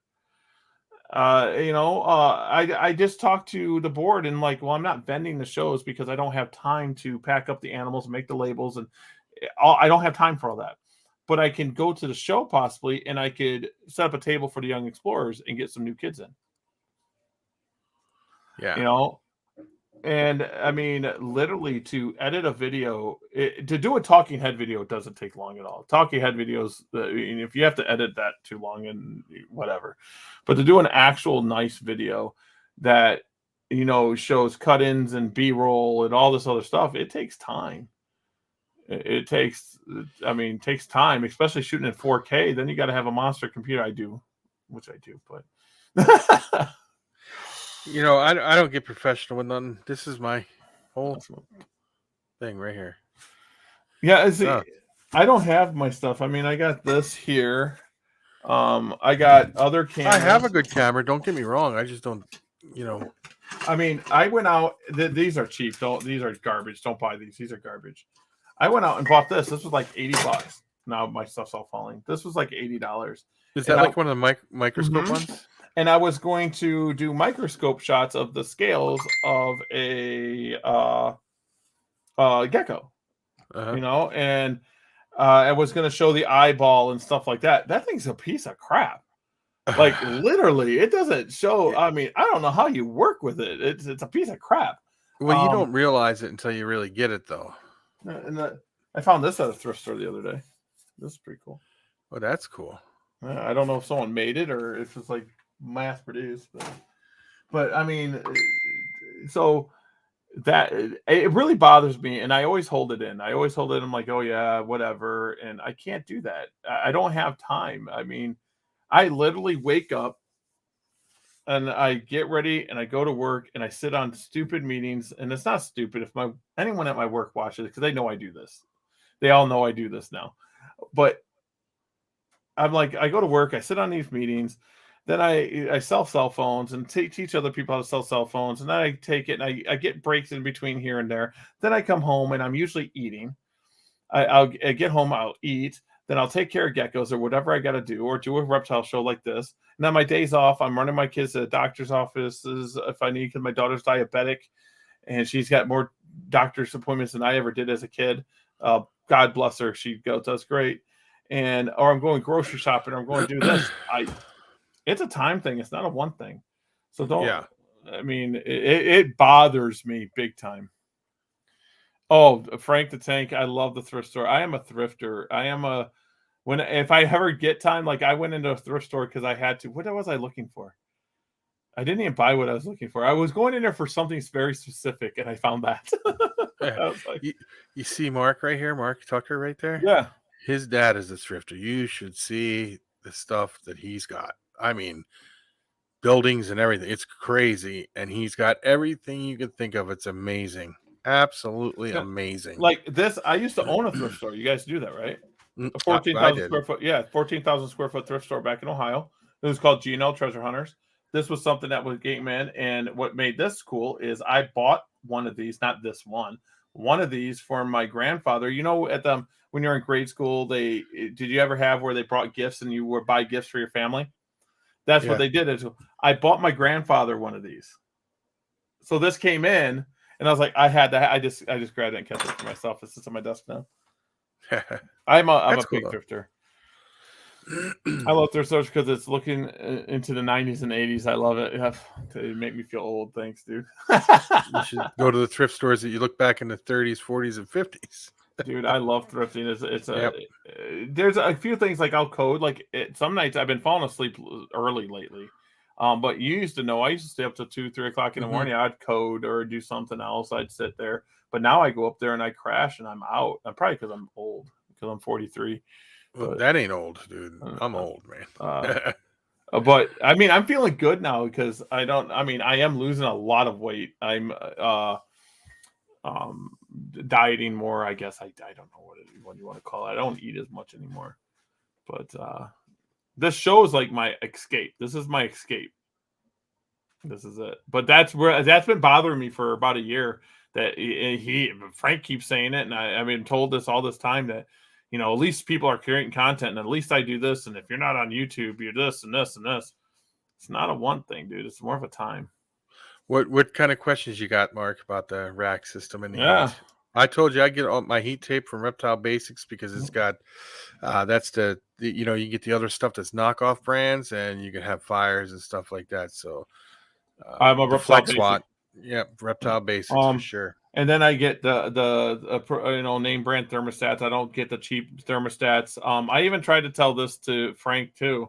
I lost my collection to a cheap thermostat, my whole collection. So don't cheap out on your stuff. If you're going to invest $500, $1,000 into a gecko, or even $1,000 into a gecko collection, spend $200 and get a good thermostat. I mean, we can get a thermostat that runs 2 racks. Yeah, that's that $200 one runs. Yep. Yeah, So spend the money, get yourself good heat tape, and don't skimp out around it. And get good thermostats, and make sure you get good racks. And building racks is just fine. Building racks is just fine. Yeah, I'll tell you that. I build them all the time. Flux watt and what thermostat? VE. VE. I like VE. I used to do helixes, but I don't have any more helixes. Do you know which other one's really good though? But it's a cheaper one. But the pi meters are good. I've never had those. Yeah, the people who do a lot of stilling use pi meters and stuff like that. Mhm. And the pi meter actually has, if it goes over a certain part, the alarm goes off, and then if it doesn't get corrected, it shuts off. And everything. Pi meters are really good. I am waiting for VivTech. I will say VivTech's got some stuff coming out. I'm waiting for what they're got coming out. It's not a thermostat type thing, but it's going to be something else that I'll be putting in my whole house. But yeah, don't skip out Herbstat 4 for $130 of the steel, dude. He's contacted me. You think that's a good deal? I'm like, absolutely. Dude, I'd have took that and ran. Jeez. I did get some. I do have thermostats sitting here that I don't use right now because if I find name brand thermostats, I buy them. Like from friends are like, oh, I got this extra, just give them to me, just whatever. And if I get an error on a thermostat, and I know this is really, really, probably someone's going to yell at me. If I can't change the probe and it does not fix the error, and I can't change the plug, because some of them you can change the plugs, does not fix the error, I throw it away. Yeah, you can't take that. You ready for this? As soon as you lose your collection to a fire, you'll understand. You'll understand. Yeah, the guy got it from a lady who got divorced and took it from her ex-husband. His feet. So there it is. Yeah, I mean, to your benefit. don't buy cheap thermostats. Do not, because all you need is one malfunction. I know they say the heat tape doesn't get over this. They're right. The heat tapes aren't supposed to go over a certain degree, but all it takes is a malfunction to make it happen. Herbstats are amazing. I love Herbstats. Yeah, it's just one of them things that that Adam, if you're watching, that's exactly the one I'm talking about right there. Pi meter. I use a bunch of those, but I'm slowly switching back over to VEs. I was just talking to a friend, a really good friend, because I've been really busy lately, and the only other person I talk to every day is Andrew. Talk to Andrew every day. But a friend of mine that's local wanted to go. We went bowling and stuff, and I said I really need to find a building, and he needs a building. So maybe that might come out where we put it all in one place, because I do trust him. He's family like Andrew. If Andrew was local, we'd have a building by now. That'd be done. I don't know. I've contemplated selling everything to not selling everything. I don't know. Maybe I give it all away. You want it all? I'll take it all. I got a building. That's what you need. I got one right next door. Yeah. As I say, it's just crazy. I got some cool stuff happening this year though. I'm gonna breed the red stripes. I haven't bred red stripes 2 years. I bred my red stripe. Yeah, I got the Tremper stuff. My Bell red stripes. I didn't breed for 2 years. The last person that got one was Miles. Miles got my last released red stripe. Yeah, the red stripe that I got from you was a Tremper line. Yeah, that popped out of a nice group. I'm thinking about. I got a white and yellow gem snow Tremper head eclipse. That looks red stripe. Yeah, it looks red stripe, but it's not red stripe though, right? I don't think so, because the white and yellow is kind of washing it out. I think it might be. We'll find out when I breed it. My Herbstat 2 controllers, my 2 incubators, and it has Wi-Fi. I get emails if anything goes wrong. That's what I'm talking about. Yeah, but Herbstat's pretty expensive though. Herbs stay up there in price compared to. Look at this. A Bell red stripe should be a ringing red stripe. Not a raining, but a ringing. I'm a Bell guy. I love my Bells. And it's Yeah, just you do. because of my upbringing in the hobby. But the bells tend to be a brighter white, though. The bells bring out your lavenders, your Yep. whites, their eye color's different. Mhm. Trempers tend to be temp. You can control their color with temp With more than the temperature, other mhm. two. I do like Rainwater, and his name's Tim Rainwater. For anyone watching that doesn't know who Rainwater is, his name's Tim Rainwater. I just Yeah. education. But Rainwater albino, I think, is a black sheep. But now it's hard to find regular rainwaters without Well, tangerine. it's only a black sheep because of the individual. Am I Mhm. correct? Yeah, I Yeah. actually like rainwaters. Now they do tend to play great with tangerine. For the longest time, they didn't play well with white and yellow, but Don Hamilton worked with white and yellow rainwaters for the longest time, and he got them pretty good. Now the problem is trying to come up with a pure rainwater and a pure something else to work with it that way, because it's always got Tremper in it. I have pure rainwater. Your rainwaters have nothing else in them. No, they don't. Talking about putting them in with other things. Yeah. It gets- I have white and yellow that's pure. Well, we'll find out. Steve Sykes, you watching this, dude? That white and yellow don't turn out to be pure. We're gonna go. No, I'm not playing. I'm not gonna yell at him. But I mean, it came through Miles, but it came from Sykes. So I got a white and yellow to be pure. So you can, if I produce those, I'll bring them back. So you'll have pure white and yellow here soon. I'll just send you one. Because I would like to do that with, like, the only thing, because I know the rainwaters are pure, and it'll be interesting to throw that into different projects. The rainwaters have nothing else in them. I have a Bell line that has nothing else in them, but poly stuff. I don't have Eclipse yet. My Eclipse stuff, I got to find out which one it is. I know my male turned out to be Het Tremper, but one female in there was Het Tremper. I got to find out who it was. So we got to start all over again with that. If I do get a pure female out of that, though, it's an albino, and I can't. It's hard to test a female in 1 year.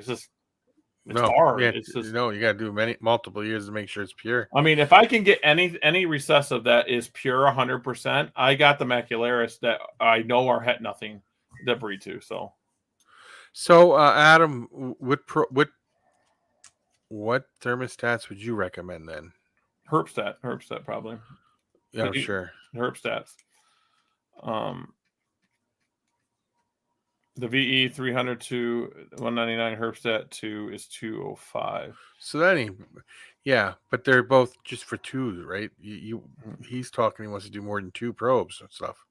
So I'm a fan, as long as it's a good quality one that is not a piece of junk. You're not going to burn your house down, because that's another thing you got to think. That these are animals, but I mean, these animals are in your house. You burn down your house. That's a big thing. Oh, yeah. So And I mean, someone's like, "Oh, buy this $30 thermostat or buy a $200 thermostat." You buy a $30 thermostat, you burn down your house. You can't go backwards. You can't fix it. So that's one of the things. But but I can't talk too much about it, because I mean, it's a friend of mine that owns VivTech, but there are stuff coming out that I can say that much. I have a het free Eclipse here. You do? Wait. If you got, dude, we need to talk. If you breed that, I'm very interested. Even if you got a pair of hets, just het Eclipse, I'm very interested. I'm like very interested. Like that's something I would actually buy at this moment. And I'm not looking to buy much, but I'm reverse engineering stuff, and a lot of the old time people, and a lot of new school people are really getting into me reverse engineering stuff. So, I wish more people were, into that than just mixing everything together. Because my pure pat, I do have pure patties. That's another one I got. I got pure patternless. I'll have them this year. I'll actually have them this year. What's the patternless I got from you, or Tremper in it? Yeah, well, the Tremper. I haven't produced anything. I kept all the I bred my pure patternless male after I got over 300 eggs from him. He's pure. I know he's pure. I'm good now. I bred him to Macularis last year. I got hets, my pure Macularis, so we are good. So yeah, it's one of them things that Now you're going to you corner know, the market on certain things by reverse engineering it, by having Yeah. pure lines and stuff. So you'll be like, I got pure this, I got pure that. You can take it and start doing other things with it, which is why it's hard, because stuff has been so just muddied up. Leo, your turkeys, the Turks are them Turks. I know. I'm glad they went to you. If they didn't go to you, they were going. I wanted them, but then it was one of them things. I don't have Turks here. I think I don't he's have breeding them turkeys. right now. Am I not? No. Didn't you not send me a picture of them Oh, if locking up there, Leo? if he Or you releases, got it ready? if he releases any, I'm buying a pair. If he releases any, gonna have to be the seasons. I am totally game on buying them. Just let me know.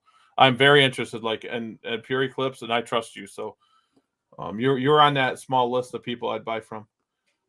Females. I buy males from almost, because I can test it. I'm in Jersey. If I buy a reptile from a box store, it must pay for. Wait, what? Kind of. I don't like that idea. 3 eggs, yes. Leo's got 3 eggs already. I knew he did. For He me? was telling me. I couldn't just take one. It felt hard to split them up. Yeah, well, as you know, I know where you got them, and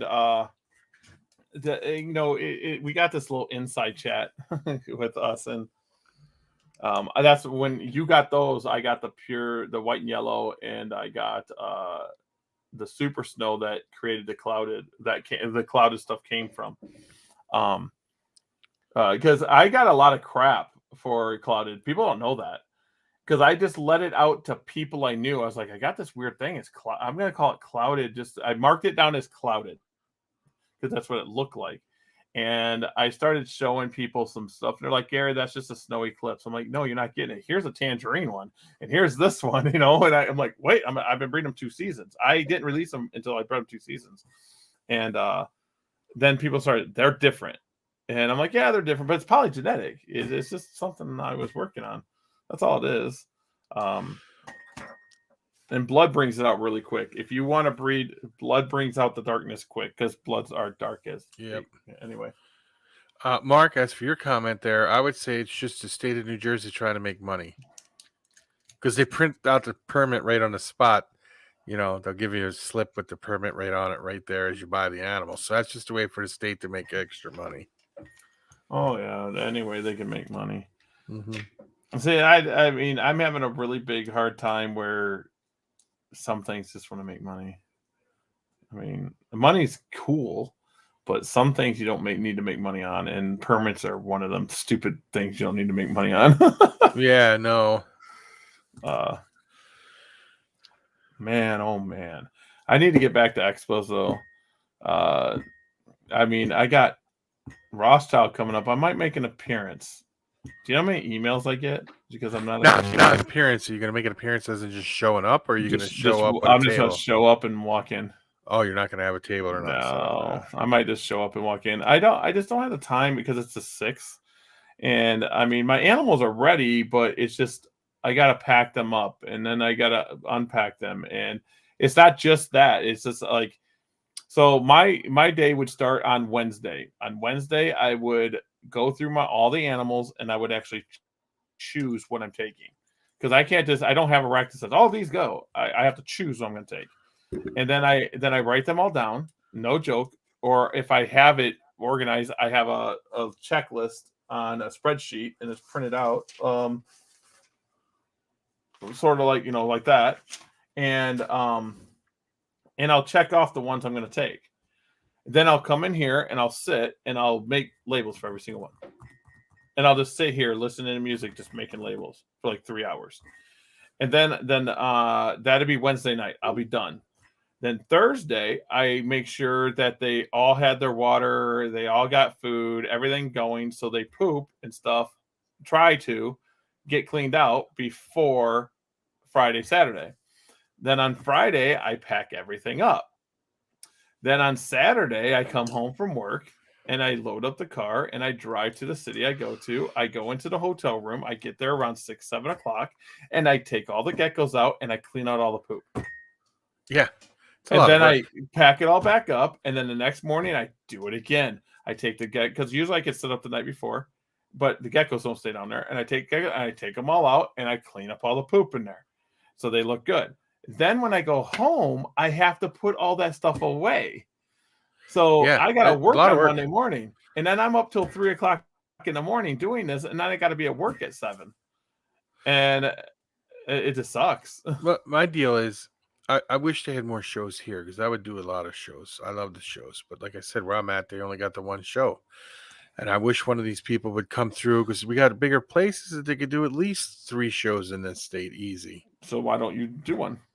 I wouldn't even know where to begin to do a show. Pretty simple. I talked to Dylan about. I mean, it's not simple, but it is. So you got to find a place, the city. That would be easy. So then you contact the city hall, make sure the animals are legal there. All the animals are legal. Then you find a place and you talk to them about how much it's going to be. Sundays are usually cheaper than Saturdays. That's why you see a lot of Sunday shows. Yeah, most shows are on Sundays. Yeah. So some of the places usually take a deposit and then you pay the rest of it after the show. So usually it's 50% deposit on average. Sometimes it's 25%, but usually 50%. So you pay them a deposit. They set up the show. You go do your show. Then you pay out of your profits. You want all your vendors to usually pay the avenue. So the walkthrough is your profit. So let's say it's $1,000. You're going to need 20 tables to pay that at $50 a table, right? Yeah. Right? Yeah. So you need 20 tables. So if you get more than 20 vendors, you can knock it down to $35, or you can just start making profit off that. Or you can give away tables or say buy one, get one free your first show to get people to start coming and vending your show. And then you got to take money and advertise. But guess what? Advertisement's usually free because of Facebook, where you're not supposed to advertise anything, right? Because Facebook's dying. But Facebook is a really big thing for it because everyone's on it. Every single soul's on it. And you start advertising shows, and you can advertise on, Fauna Radio. We get the put out there and all this good stuff. And then you get the walkthrough. I say a good start for a first time show. 500 walkthrough is actually a win, in my opinion. My buddy Dylan got 900 something through his first show, which was mine. Dylan is a machine. He has a way of doing things. That's as simple as that. You want to get a vendor application, so they apply to be a vendor. You're going to have people back out. You're going to have people not. So what you want to do is have 2 layouts for your tables, where if you have this many tables, so it looks full, but you can expand to this if you need to. So you want to have a couple layouts. It's pretty simple. I've been doing shows since 95. Yeah. So, the biggest thing with it is getting the vendors to buy into you to stay, even if they have a bad show, to go to the next one. And that's the way it is. Wear a gecko suit, make it. That's what I'm talking about. Wear a gecko suit. I got my geckos from you. You know that. He was talking to me. Yeah. Yeah, I was gonna say. No, they were years and years ago though. So when I did Tremper, sun glows and stuff like that, but I don't know everything that was in them right now because I used to have it all written down, but I don't have the paperwork no more. But I don't even have those geckos anymore. So running a show is pretty simple. It's really simple. It's pretty straightforward. The biggest thing is people canceling. I've been one of them cancelers now. I usually don't, but I have a personal problem, and I'm friends with all the promotional people, so they back me up on that. But you just having the tables full. If you don't care about making a profit your first one, you're going to get the walkthrough, or if you have the extra $1,000 or $1,500, you can start saying, "Hey, guess what? Let's say they had a bad show and you paid. Well, I'll give you your tables next month for free, or next show. We'll give them to you for free. You had a bad show." And don't do that for everyone, because you'll get a name and say, "Oh, just say you had a bad show," but you'll see who's selling stuff and who isn't. Make it good for them, and or even take payments up front. If you have 4 shows a year, saying if you pay up front for all 4 shows, I'll give you your 4th show free. So you just pay for 3. and you get that money and you can put it into advertisement because you're going to grow, you're going to get better. You can make money. I don't care what Dylan says and all this. You Well, can see- make a lot of money. Dylan doesn't say that. I was just picking on him. You drive Lambos. Oh, I'll drive there. My deal is I wouldn't even, just to break even the first year, just to get shows here is how I feel. The one that's in Fargo from here, they Mhm. do a fish and reptile show combined. Yeah, you could do that too. And well, what's going on is the first year it really wasn't that big, but now it's starting to take off huge, and it's been going for years now. It's really taking off. And you could do an all animal show like Emily. I mean, Emily does all animals. She has birds. I don't recommend it. I'm not a bird fan because it always seems like a bird gets out. That it always seems that way. But you could do an all animal show. But you got to make sure you have the city laws and the city behind you doing an expo, and make sure you do it. Don't do it sneaky. No, But I mean, let's just say that you charge $5 a head and you get 1,000 walkthrough. That's $5,000. And let's say you get $50 tables and you get yourself 40 tables. That's another $2,000. You're making $7,000. And the venue costs you $2,000 and advertise costs you, that's $3,000 a month. It does take time to get there. Now, Yeah. I mean, I don't want to tell the financials of some of my friends, but I mean, you can make money at shows. Now, most of my friends dump all the money back into it to advertise. They donate to US Arc. They're doing raffles. yeah, So, but I mean, Dylan is amazing. I keep falling back on Dylan with Scaled Up Expos. I forgot to put his link in there. Go to scaledupexpos.com, guys. He's doing it right. He's got merchandise now. I don't have the shirt down here. He gave me one for my birthday. There's no one better. I was going to start shows in Green Bay. I was going to start a show in Wisconsin. I was going to do it. And I had it all planned out. I had everything going, and I met Dylan. It was fate. I met Dylan at a fish show, and he had a reptile table there. And I bought almost all of his geckos, like almost all of them. And he says, "Hey, I'm going to start a show." Well, I started talking to him like, "Wait, why do I have to do all this hard work? I'll just let this guy do it, and I'll just vend them and make money. Yeah. That's all I'm going to do." And now today, I'm actually glad that he's the one that did it because he has more drive than I do. He just has drive, and he's a good guy. He's just awesome. So I think you could do a show, dude. It just takes a little bit of drive. I know there is at least 1, 2, 3, 4 places, bigger cities in the state that you could do great shows in that ain't hard to get to, that are good, like good locations for other people to come to, and not even do the one where they have the bigger one in the other big city, so it wouldn't even affect them. I wouldn't even worry about it. I tell Dylan this all the time. Don't worry about competition. I tell Mickey the same thing. Don't worry about competition. Mickey does a really good show. Mickey Myers is another good person that Show Me Shows, does a really good job with it. I really like how he does things. So that's Janesville. If people don't know, Janesville is Show Me Show. And then Shane with Sewerfest. I mean, he built the show. It's 20 years old. I mean, once you get to that level, you don't even have to advertise. It's just Sewerfest. Everyone knows what Sewerfest is. Surfest is, yep. So, I mean, what the thing you need to do is start reaching out to vendors and breeders and say, "I'm thinking about starting up a show. It might be one of these 3 cities. Would you be interested in vending?" And if you get yourself 20 to 30 tables, and you go to the venue, and you might be able to find a venue that's $1,000. You might get one that's $2,500. You might get one that's $3,000. I don't know. Yeah. But then if you can go with it, I say commit to it for at least a year worth of shows, which it could be every month, it could be every 4 months, it could be whatever, and just go with it. Now I'm giving people secrets. Now this is the business side of Gary coming out. how easy this is. It just takes money. It takes cash, and you can lose. But I mean, if I was in North Dakota, or South Dakota or near, I would drive. I would go out there. I don't drive outside Wisconsin at this time. No, yeah. It's just too far. Because I mean, I'll tell some people like what I mean. There's shows I do a couple $1,000. There's some I do 5 figures with ease. But also I'm one of the largest leopard gecko breeders out there. Some people don't think so, but it's true. Yeah, business, Gary. I mean, this is why Verizon likes me. And this is why AT&T liked me before, and all that good stuff. Wally's here. Good There he is, evening. Wally. But yeah, I mean, I honestly think you could do a show. I honestly do. I mean, but you just got to put your ducks in a row and figure it out, and write everything down, put it in spreadsheets. Everything goes in spreadsheets for me too. You're starting to sound like a Wally there, spreadsheet king. So I mean, yeah, it works. What works, you don't break what's not, or you don't fix what's not broken. Yeah.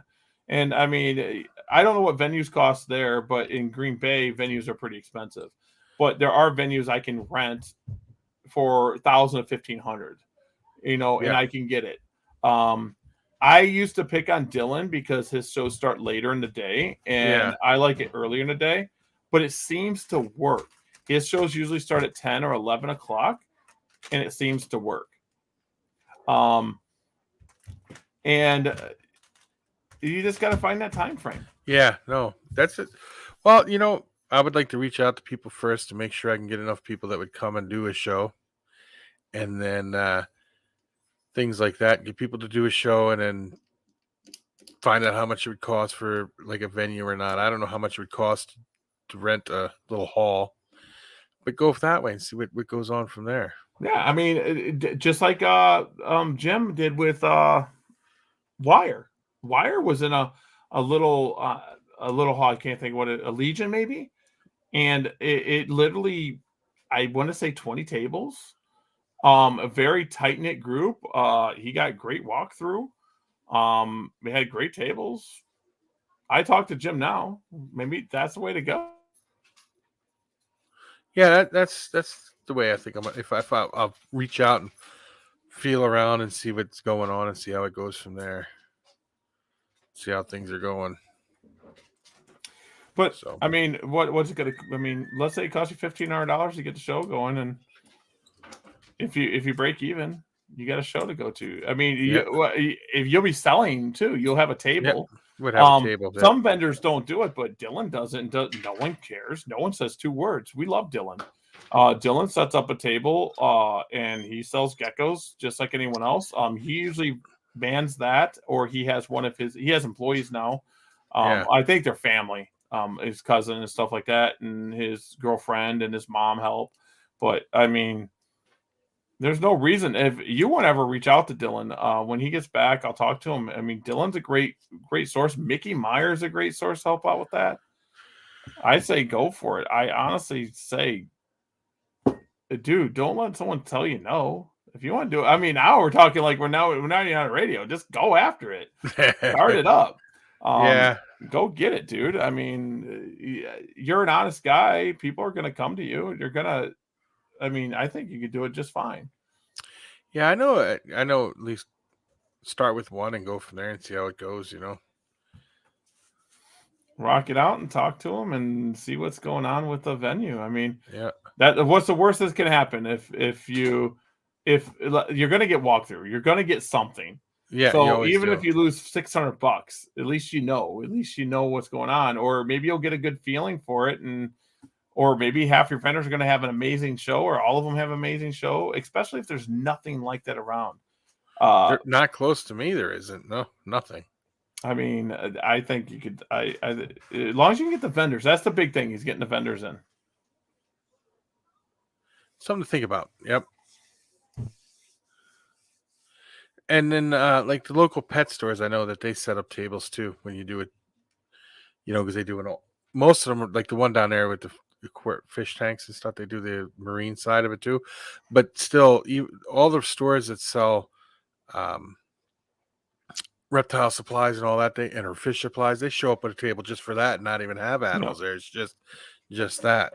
Yeah, we got like pet expos here, like adoption expos, like you said. I mean, tons. I mean, it's just, I think you could do it. I honestly, I now people on the radio's like, oh, they're just having. I honestly think you should do it. I honestly think if that's what you want to do and that's your dream, I think you'd be just fine doing it. I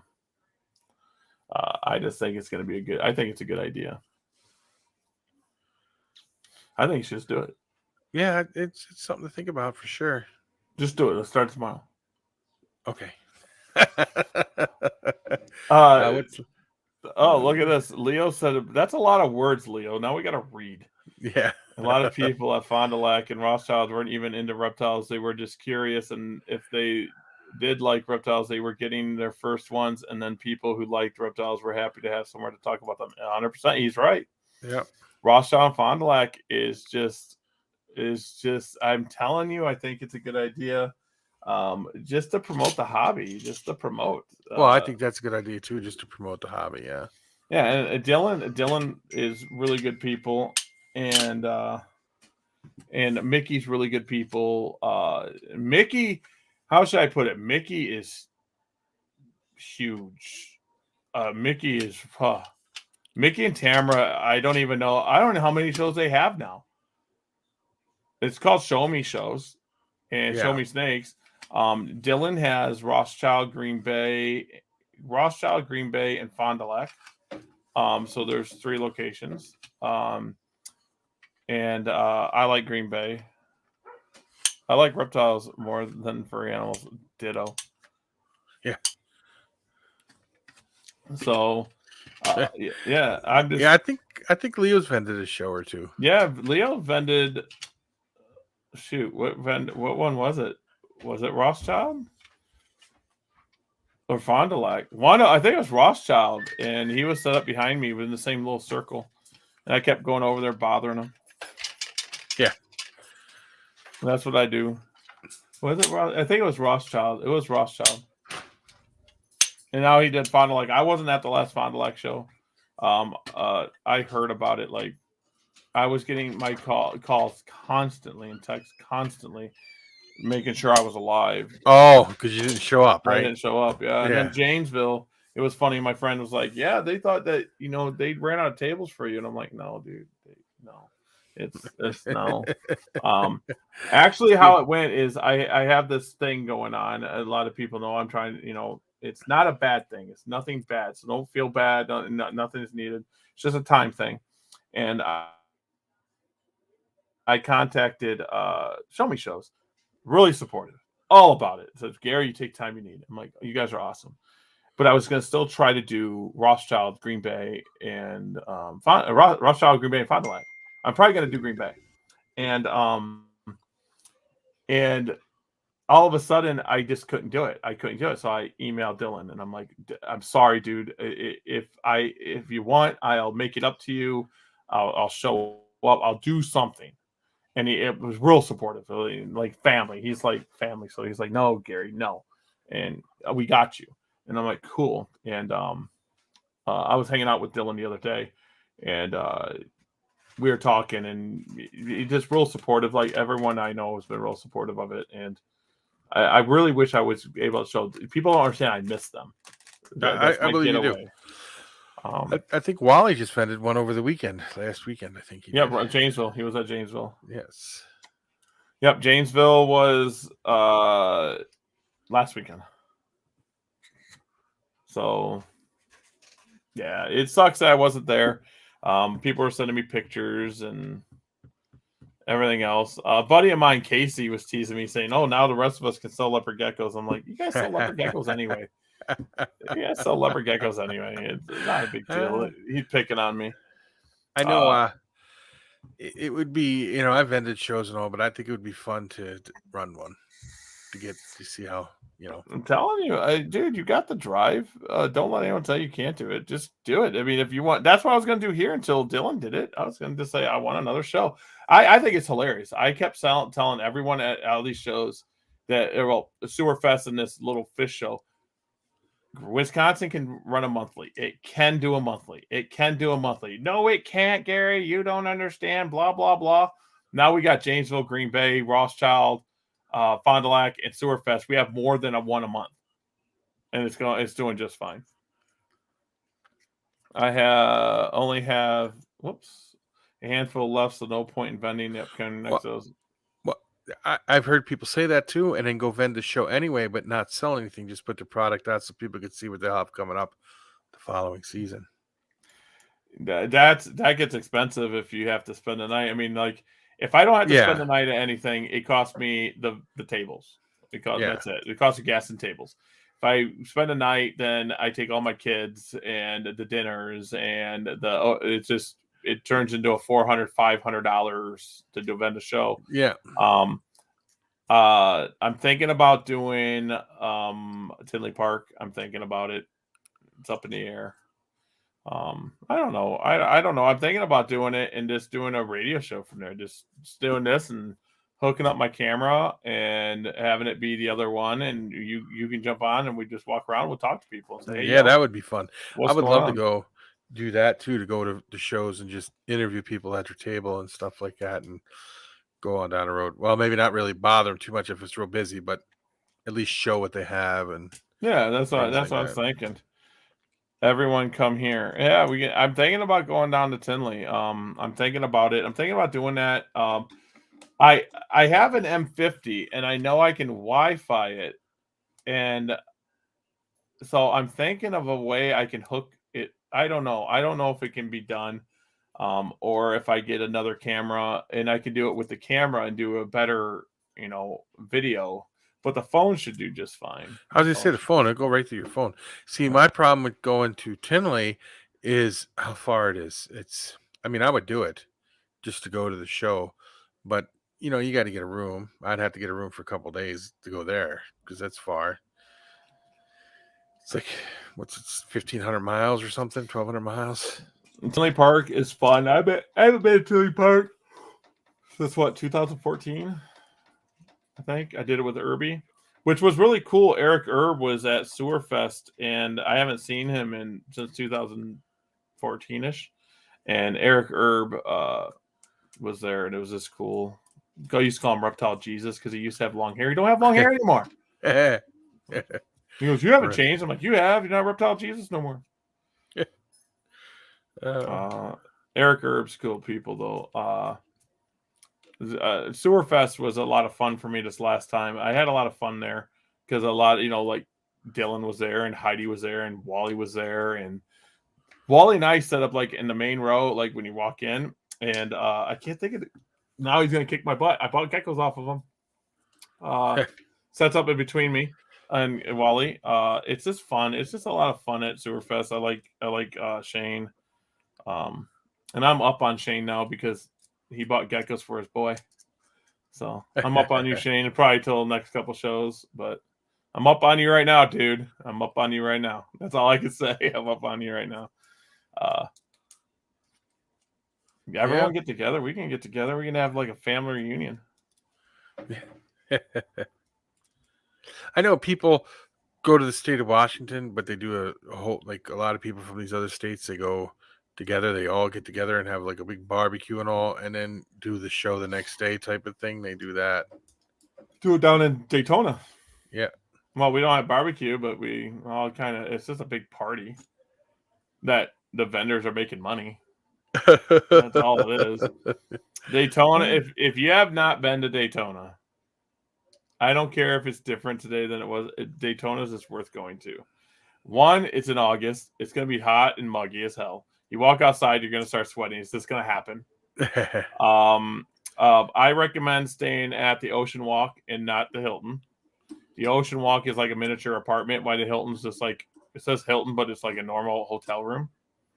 I do not recommend eating at the Hilton because it's not that good, and it costs you like $100 a dish at the steakhouse inside the Hilton.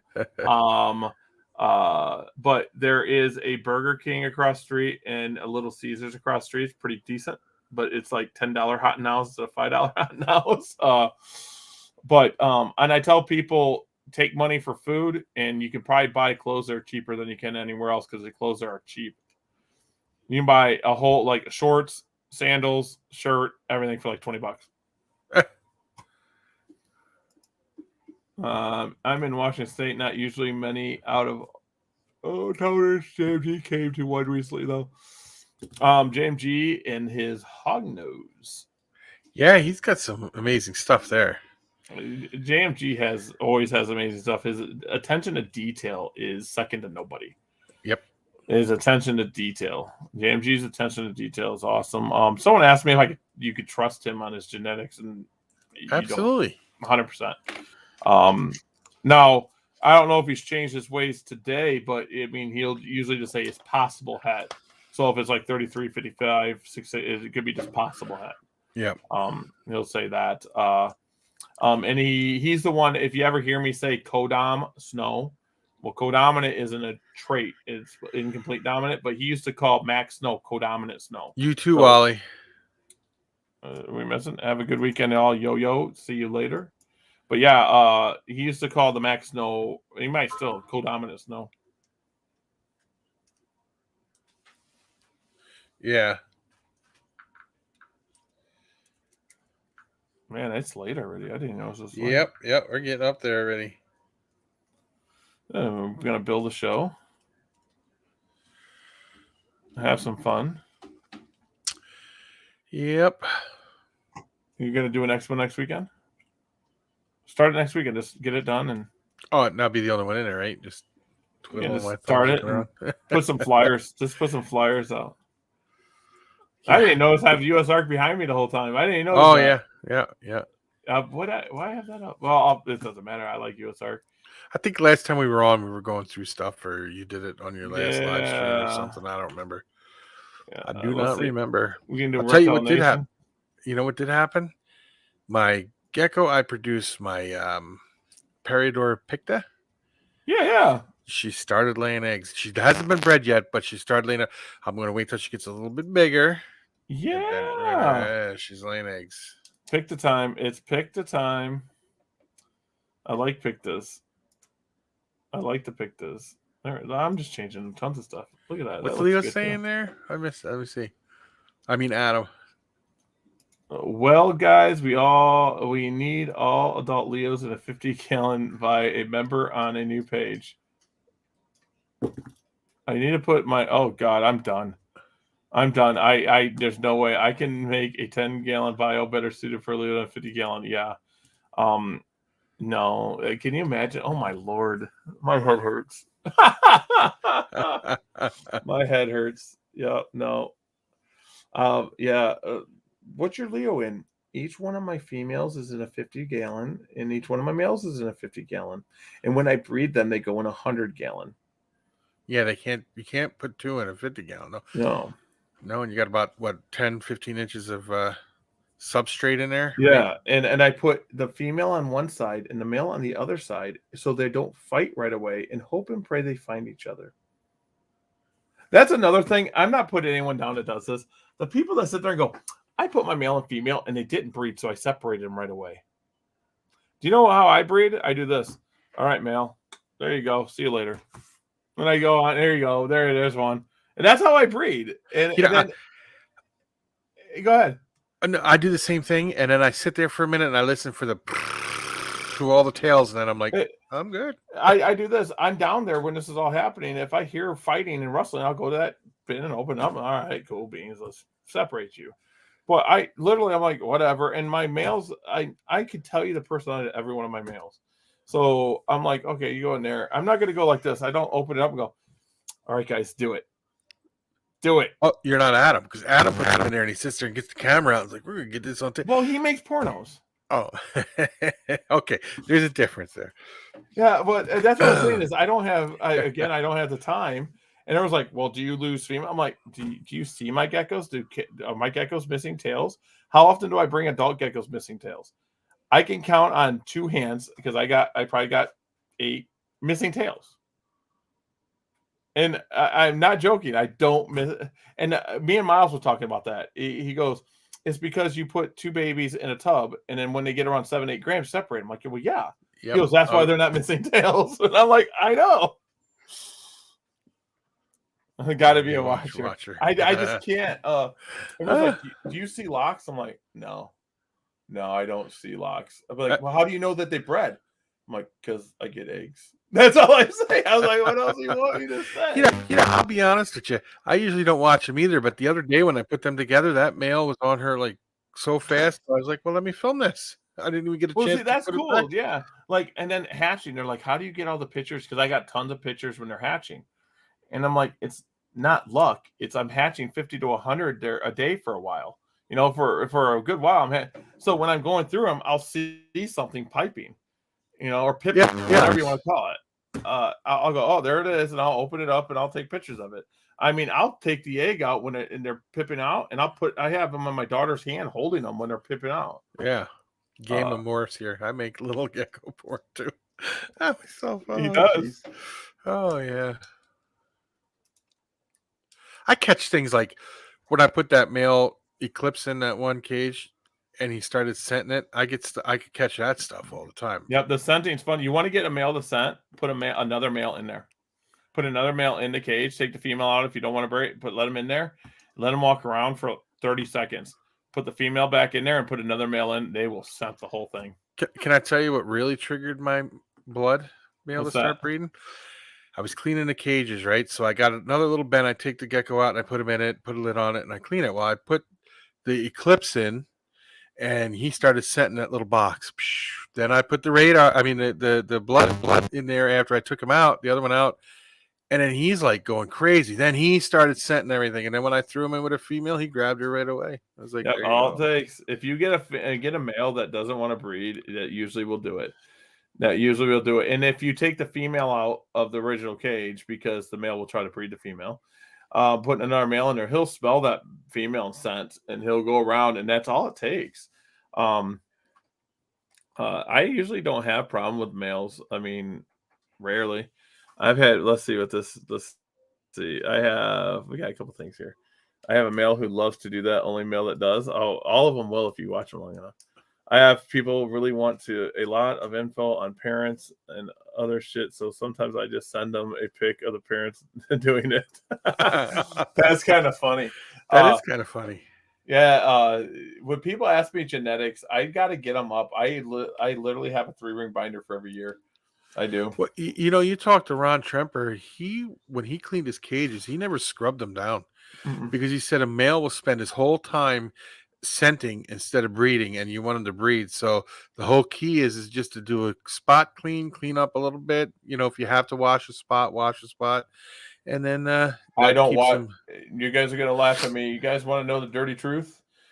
During breeding season, because you're around for me, but breeding season for that tub, when that female is being bred and when that female is laying eggs, if I have to put a male, that only gets scraped. Once she is done laying eggs and I do not have anything else, I will clean that tub 100%. Yep, that's the way I do. And then after I clean it 100%, I literally will only scrape it until I'm going to breed her again. And then I scrape it, and when it's time when I'm going to start breeding her again, I clean the tub 100%, and that helps out a lot. Everyone's like, "Well, is that come and look at my geckos?" 100%.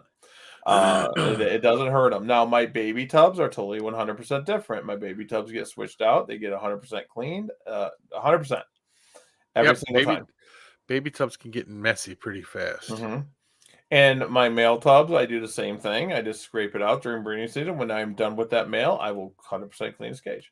Yep. It's just a thing. And it's something that the history has shown, that makes the best. And like you said, the male won't scent all the time. They just don't. They'll breed. Because, you could put him in with a female, and he'll spend his whole time scenting if he's not, if it's not his liking in there, for sure. 100%. It's just one of the things that it happens. It's just you gotta learn how the geckos go. Usually, I mean, I remember Matt Baronic. I'll call him out on this. He went up to Thad of Ohio Gecko and goes, "Gary says he gets 14 to 20 eggs per female. He's a freaking liar." Blah blah blah. And Thad goes, "You don't?" I do. So, and now I do get females with my large collider. I'll get females that only give me 6, 8 eggs. But do you think I'm going to keep them in production? No. I'm not going to get, unless there's something really, really special. I don't keep them in production. And I don't keep females in production longer than 5 years. Yeah, I don't believe they should breed all their life. I think that one female that clouded, she gave me 14 or 16 eggs last year, something like that. It was right there. Yep, and it will. It's just one of them things that you'll get the eggs from them. Bloods give you a lot of eggs. Clouded give you a lot of eggs. My Tremper my bells tend not to. They're a little smaller size. They'll give me 8 to 12. My Bell stuff is a little bit smaller. Males are lifers. Oh yeah. Males are lifers. I don't care what anyone says. Males, I'll breed males until they're 20 to 30 years old. They like it. Yeah. they like it. They live for it. That's why I like the white and yellow I got. I think is a 2016 animal, but my macularis I originally bought are 2016 animals, and this will be the last year I breed them. And they're 2 generations that I've held back now are going to be replacing all those. Now, someone's like, "Are you going to sell them macularis?" Probably. I don't know. They're ugly. I mean, they'll be pet geckos. People are gonna be like, Yeah. well, I don't want those. Why do I want those? Well, that's a macularis. They're not yellow hypo animals. I can promise you that. They're not yellow hypo animals. Yeah, my now I've got to get some turkeys. Gotta get some turkeys, and I got fascio. I got fascios. Do you really? I got fash. I don't know. I gotta really rework what I'm gonna do. I could cut myself in half probably and be happy, but it's the clouded that's most of my stuff is clouded that I held back. Yeah. I mean, I could probably just crash the market of Black Knights and just call them Black Knights. Yeah. I got dark animals that look Black Knight. Yeah. They're charcoaly. I mean, they're like chocolate, but just sell them and say, "Here's 1,000 of them, $100 a piece." Yep. I wouldn't do that. That'd be lying. Bring the price down. Just kidding. Nah, I know you would never do it. Ditto there. I want so much different stuff. Maybe I'll trade my alligator lizards for some stuff. Hey, look at how they do it. I kind of got a direction that I want to go with the leopard geckos, and then I definitely have a direction. Sorry.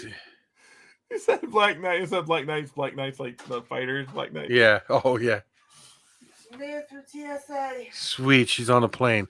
Oh, that was a minute. Did I tell you that, Gary, Yeah, about the whole plane thing? Oh my god. COVID tests and stuff. COVID tests are that much money over there? They're like $10. Well, yeah. Well, it was because I don't know, $110. I was like, what? Whatever. I gave her the money, and then to get her on a plane, we had to buy a whole new ticket because the COVID test didn't come through in time, and then she missed her plane. And because of COVID, the planes are like, well, we don't reimburse you now because, we got losses the way it is. So we had to buy her a whole new ticket to get home. So it was a fun night. A grand went over like that. But anyway, I got a direction. I definitely want to take the my crested geckos because I told you that one I got right was a black phantom. So I definitely want to. I have a direction. I want to go with those. Yeah, that's what I'm saying. I'd say people breed what they love unless it's hurting a gecko. Like, don't breed lemon frost. Don't be a jerk. Don't breed lemon frost. I don't get the whole. I told you what my fear is, right? Of the lemon frost going into things, and then the gene that causes cancer being in other things, and then I find out that there's a paper that says siblings of the lemon frost get cancer like they do, so it's a genetic thing too. So it's been spread to other animals. Now, Yeah, people will look at that and get like, let's say, an eclipse, thinking, "Oh, I got a good eclipse," and then you start flooding the market with these ones that get these cancers. I don't want to say kill off all lemon frost, but stop breeding them. Let the lemon. If you want to keep the lemon frost that you have up alive, they're a living thing. But don't breed them no more. Yeah. Lemon frost shouldn't be bred. I'm even gonna say Enigma. You don't have to. That's fine. Enigma shouldn't be bred. Enigma definitely shouldn't be bred. And I mean, they shouldn't. A guest that we're gonna have on, and I don't know, she was talking about the lemon frost. He's got a lot of lemon frost stuff. He doesn't have frost stuff. But where they're at, the country he's in, they work with lemon frost to try to find a cure for cancer. Because they get cancer. And he said that us as breeders should not be breeding it. Leave it up to the labs to do it for their research reasons. And Adam, I'm 100% with you. NDBE. Nope, no NBDE. NDBE. That's another one. Becky was just told me to tell you happy birthday, Gary. Thank She's you. standing right here. Happy belated birthday. Yeah, NDBE. I mean, this is my feeling, guys, and anyone can judge me on this. Morphs with leopard geckos, and there's going to be more coming out that don't have health issues. So, white and yellow. I'm going to agree with you there. I am 100% with you there. I have a white and yellow line with my bells. I stopped breeding. But I also am going to tell you that I think that the white and yellow gene is the problems can be bred out of them, because it's been done. There are clean white and yellow lines. Becky said, "What are you doing March 16th? Because I have to go to Fargo. She's got to take my son, and they're going to go to a concert. Want to know if you want to hang out for a while? They're going to see. Oh! Did you want to go to the concert? Save my wife from the migraine. My son's going to see Slipknot." Let me see what I can do. I'll get back to you. I don't know. That's a Wednesday. I should be off work. I get Wednesdays off, but I'll find out. Yeah, you asked me that, and I didn't know. I didn't say how far I was away. Yeah, that's pretty cool stuff. Slipknot, yeah, sure. Slipknot's awesome. Yeah, he likes them. Yeah, Slipknot's awesome. But white yellow is a very great area. Now they say there's some white and yellow have neurological problems. Is that in certain lines of white and yellow, or is that in all? I'm gonna think. Here's my theory, but it might not be correct. So I don't want people taking this to the bank. I think white and yellow is a incomplete dominant, and the complete dominant that when you make the super form is something like in hypo and boas. It really doesn't change the look except clean it up a little bit more and make it more intense, like the hypos, and that's why we see some of the intense white and yellows. And when the two genes line up, it gives you sometimes it gives us the neurological problems. That's what I'm thinking. So you're thinking it's in all of them. It's just only in the super forms. It triggered when it gets to super form. Okay.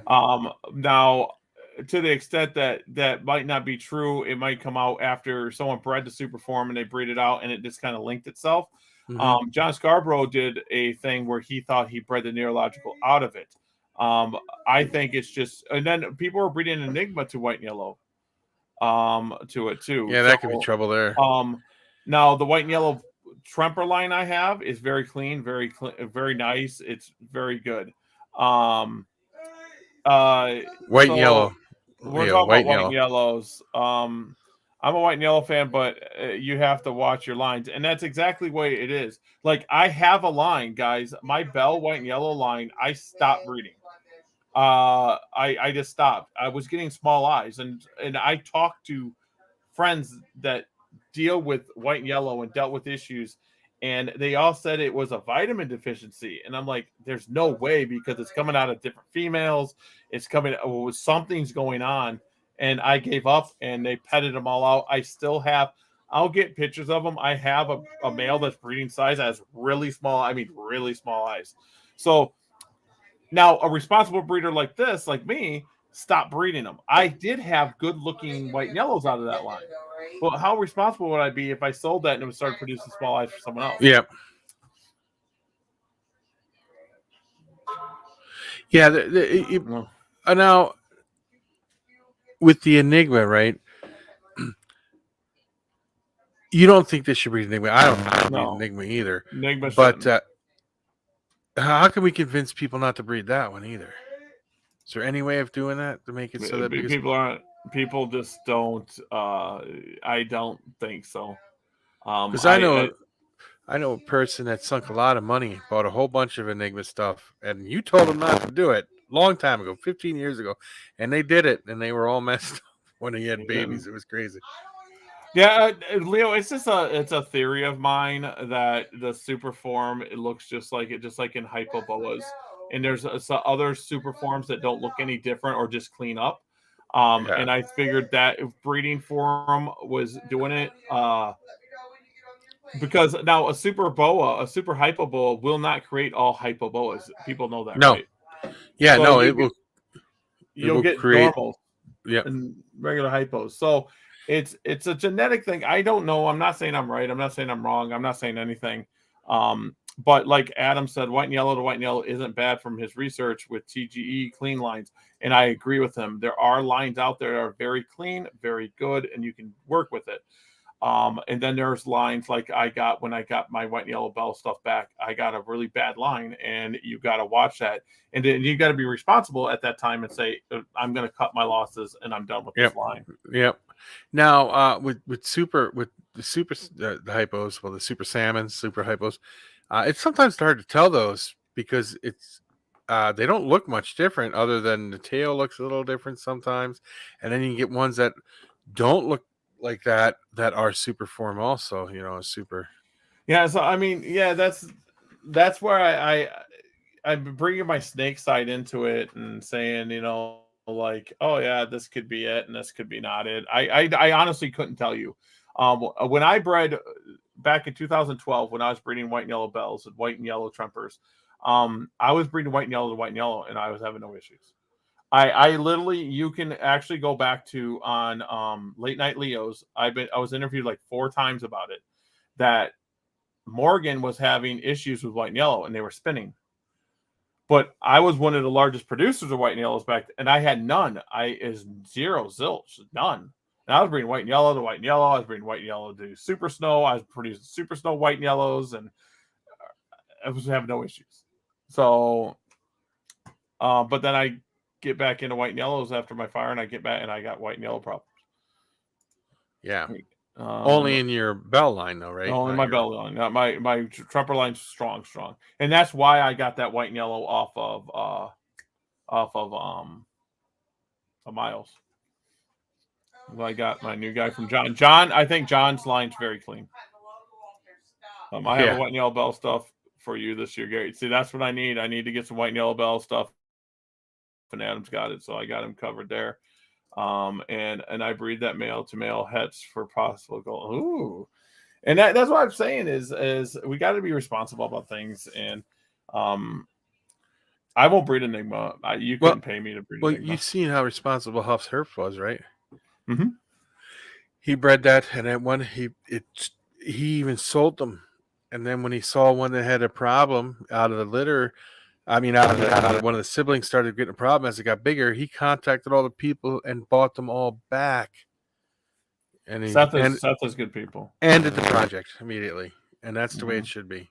And that's what we need to do. I'll give you an example. Matt Baronic sold me Atomics and Atomic Rains. Atomic Rains is Atomic Rainwater, okay? And they're supposed to be nothing at all. I bred them for 2 seasons, but I was like breeding them to different stuff, right? And but I was using one male. I started with one male and 2 females, and I created this huge collection, and I was selling them because it's from Matt Baronic, right? And Eclipse hashed out of one of my customers' Atomic Rains. He just got 2. I said they're the original male was the grandfather, great grandfather at the time, and I said I must not have hit him lined up right because I never produced an Eclipse, but he had typhoons, and I gave him his money back, let him keep the animals. So then I had to figure out where it was, and I had to fire. Yep. So it happens. Even the great Matt Baronic sold me animals with a hidden het in it. So it happens. Yeah, it happens. He apologized to me. It wasn't like he did it to me purposely, and he was sorry about it, but I wasn't going to ask for a refund from him or nothing because, I mean, it was 2 or 3 years ago before that, and I think I only paid like $500 for the trio or some shit like that. So, but yeah, white and yellow is a touchy subject for some people. But I believe there's very clean lines out there, and if you got a clean line, you're good to go.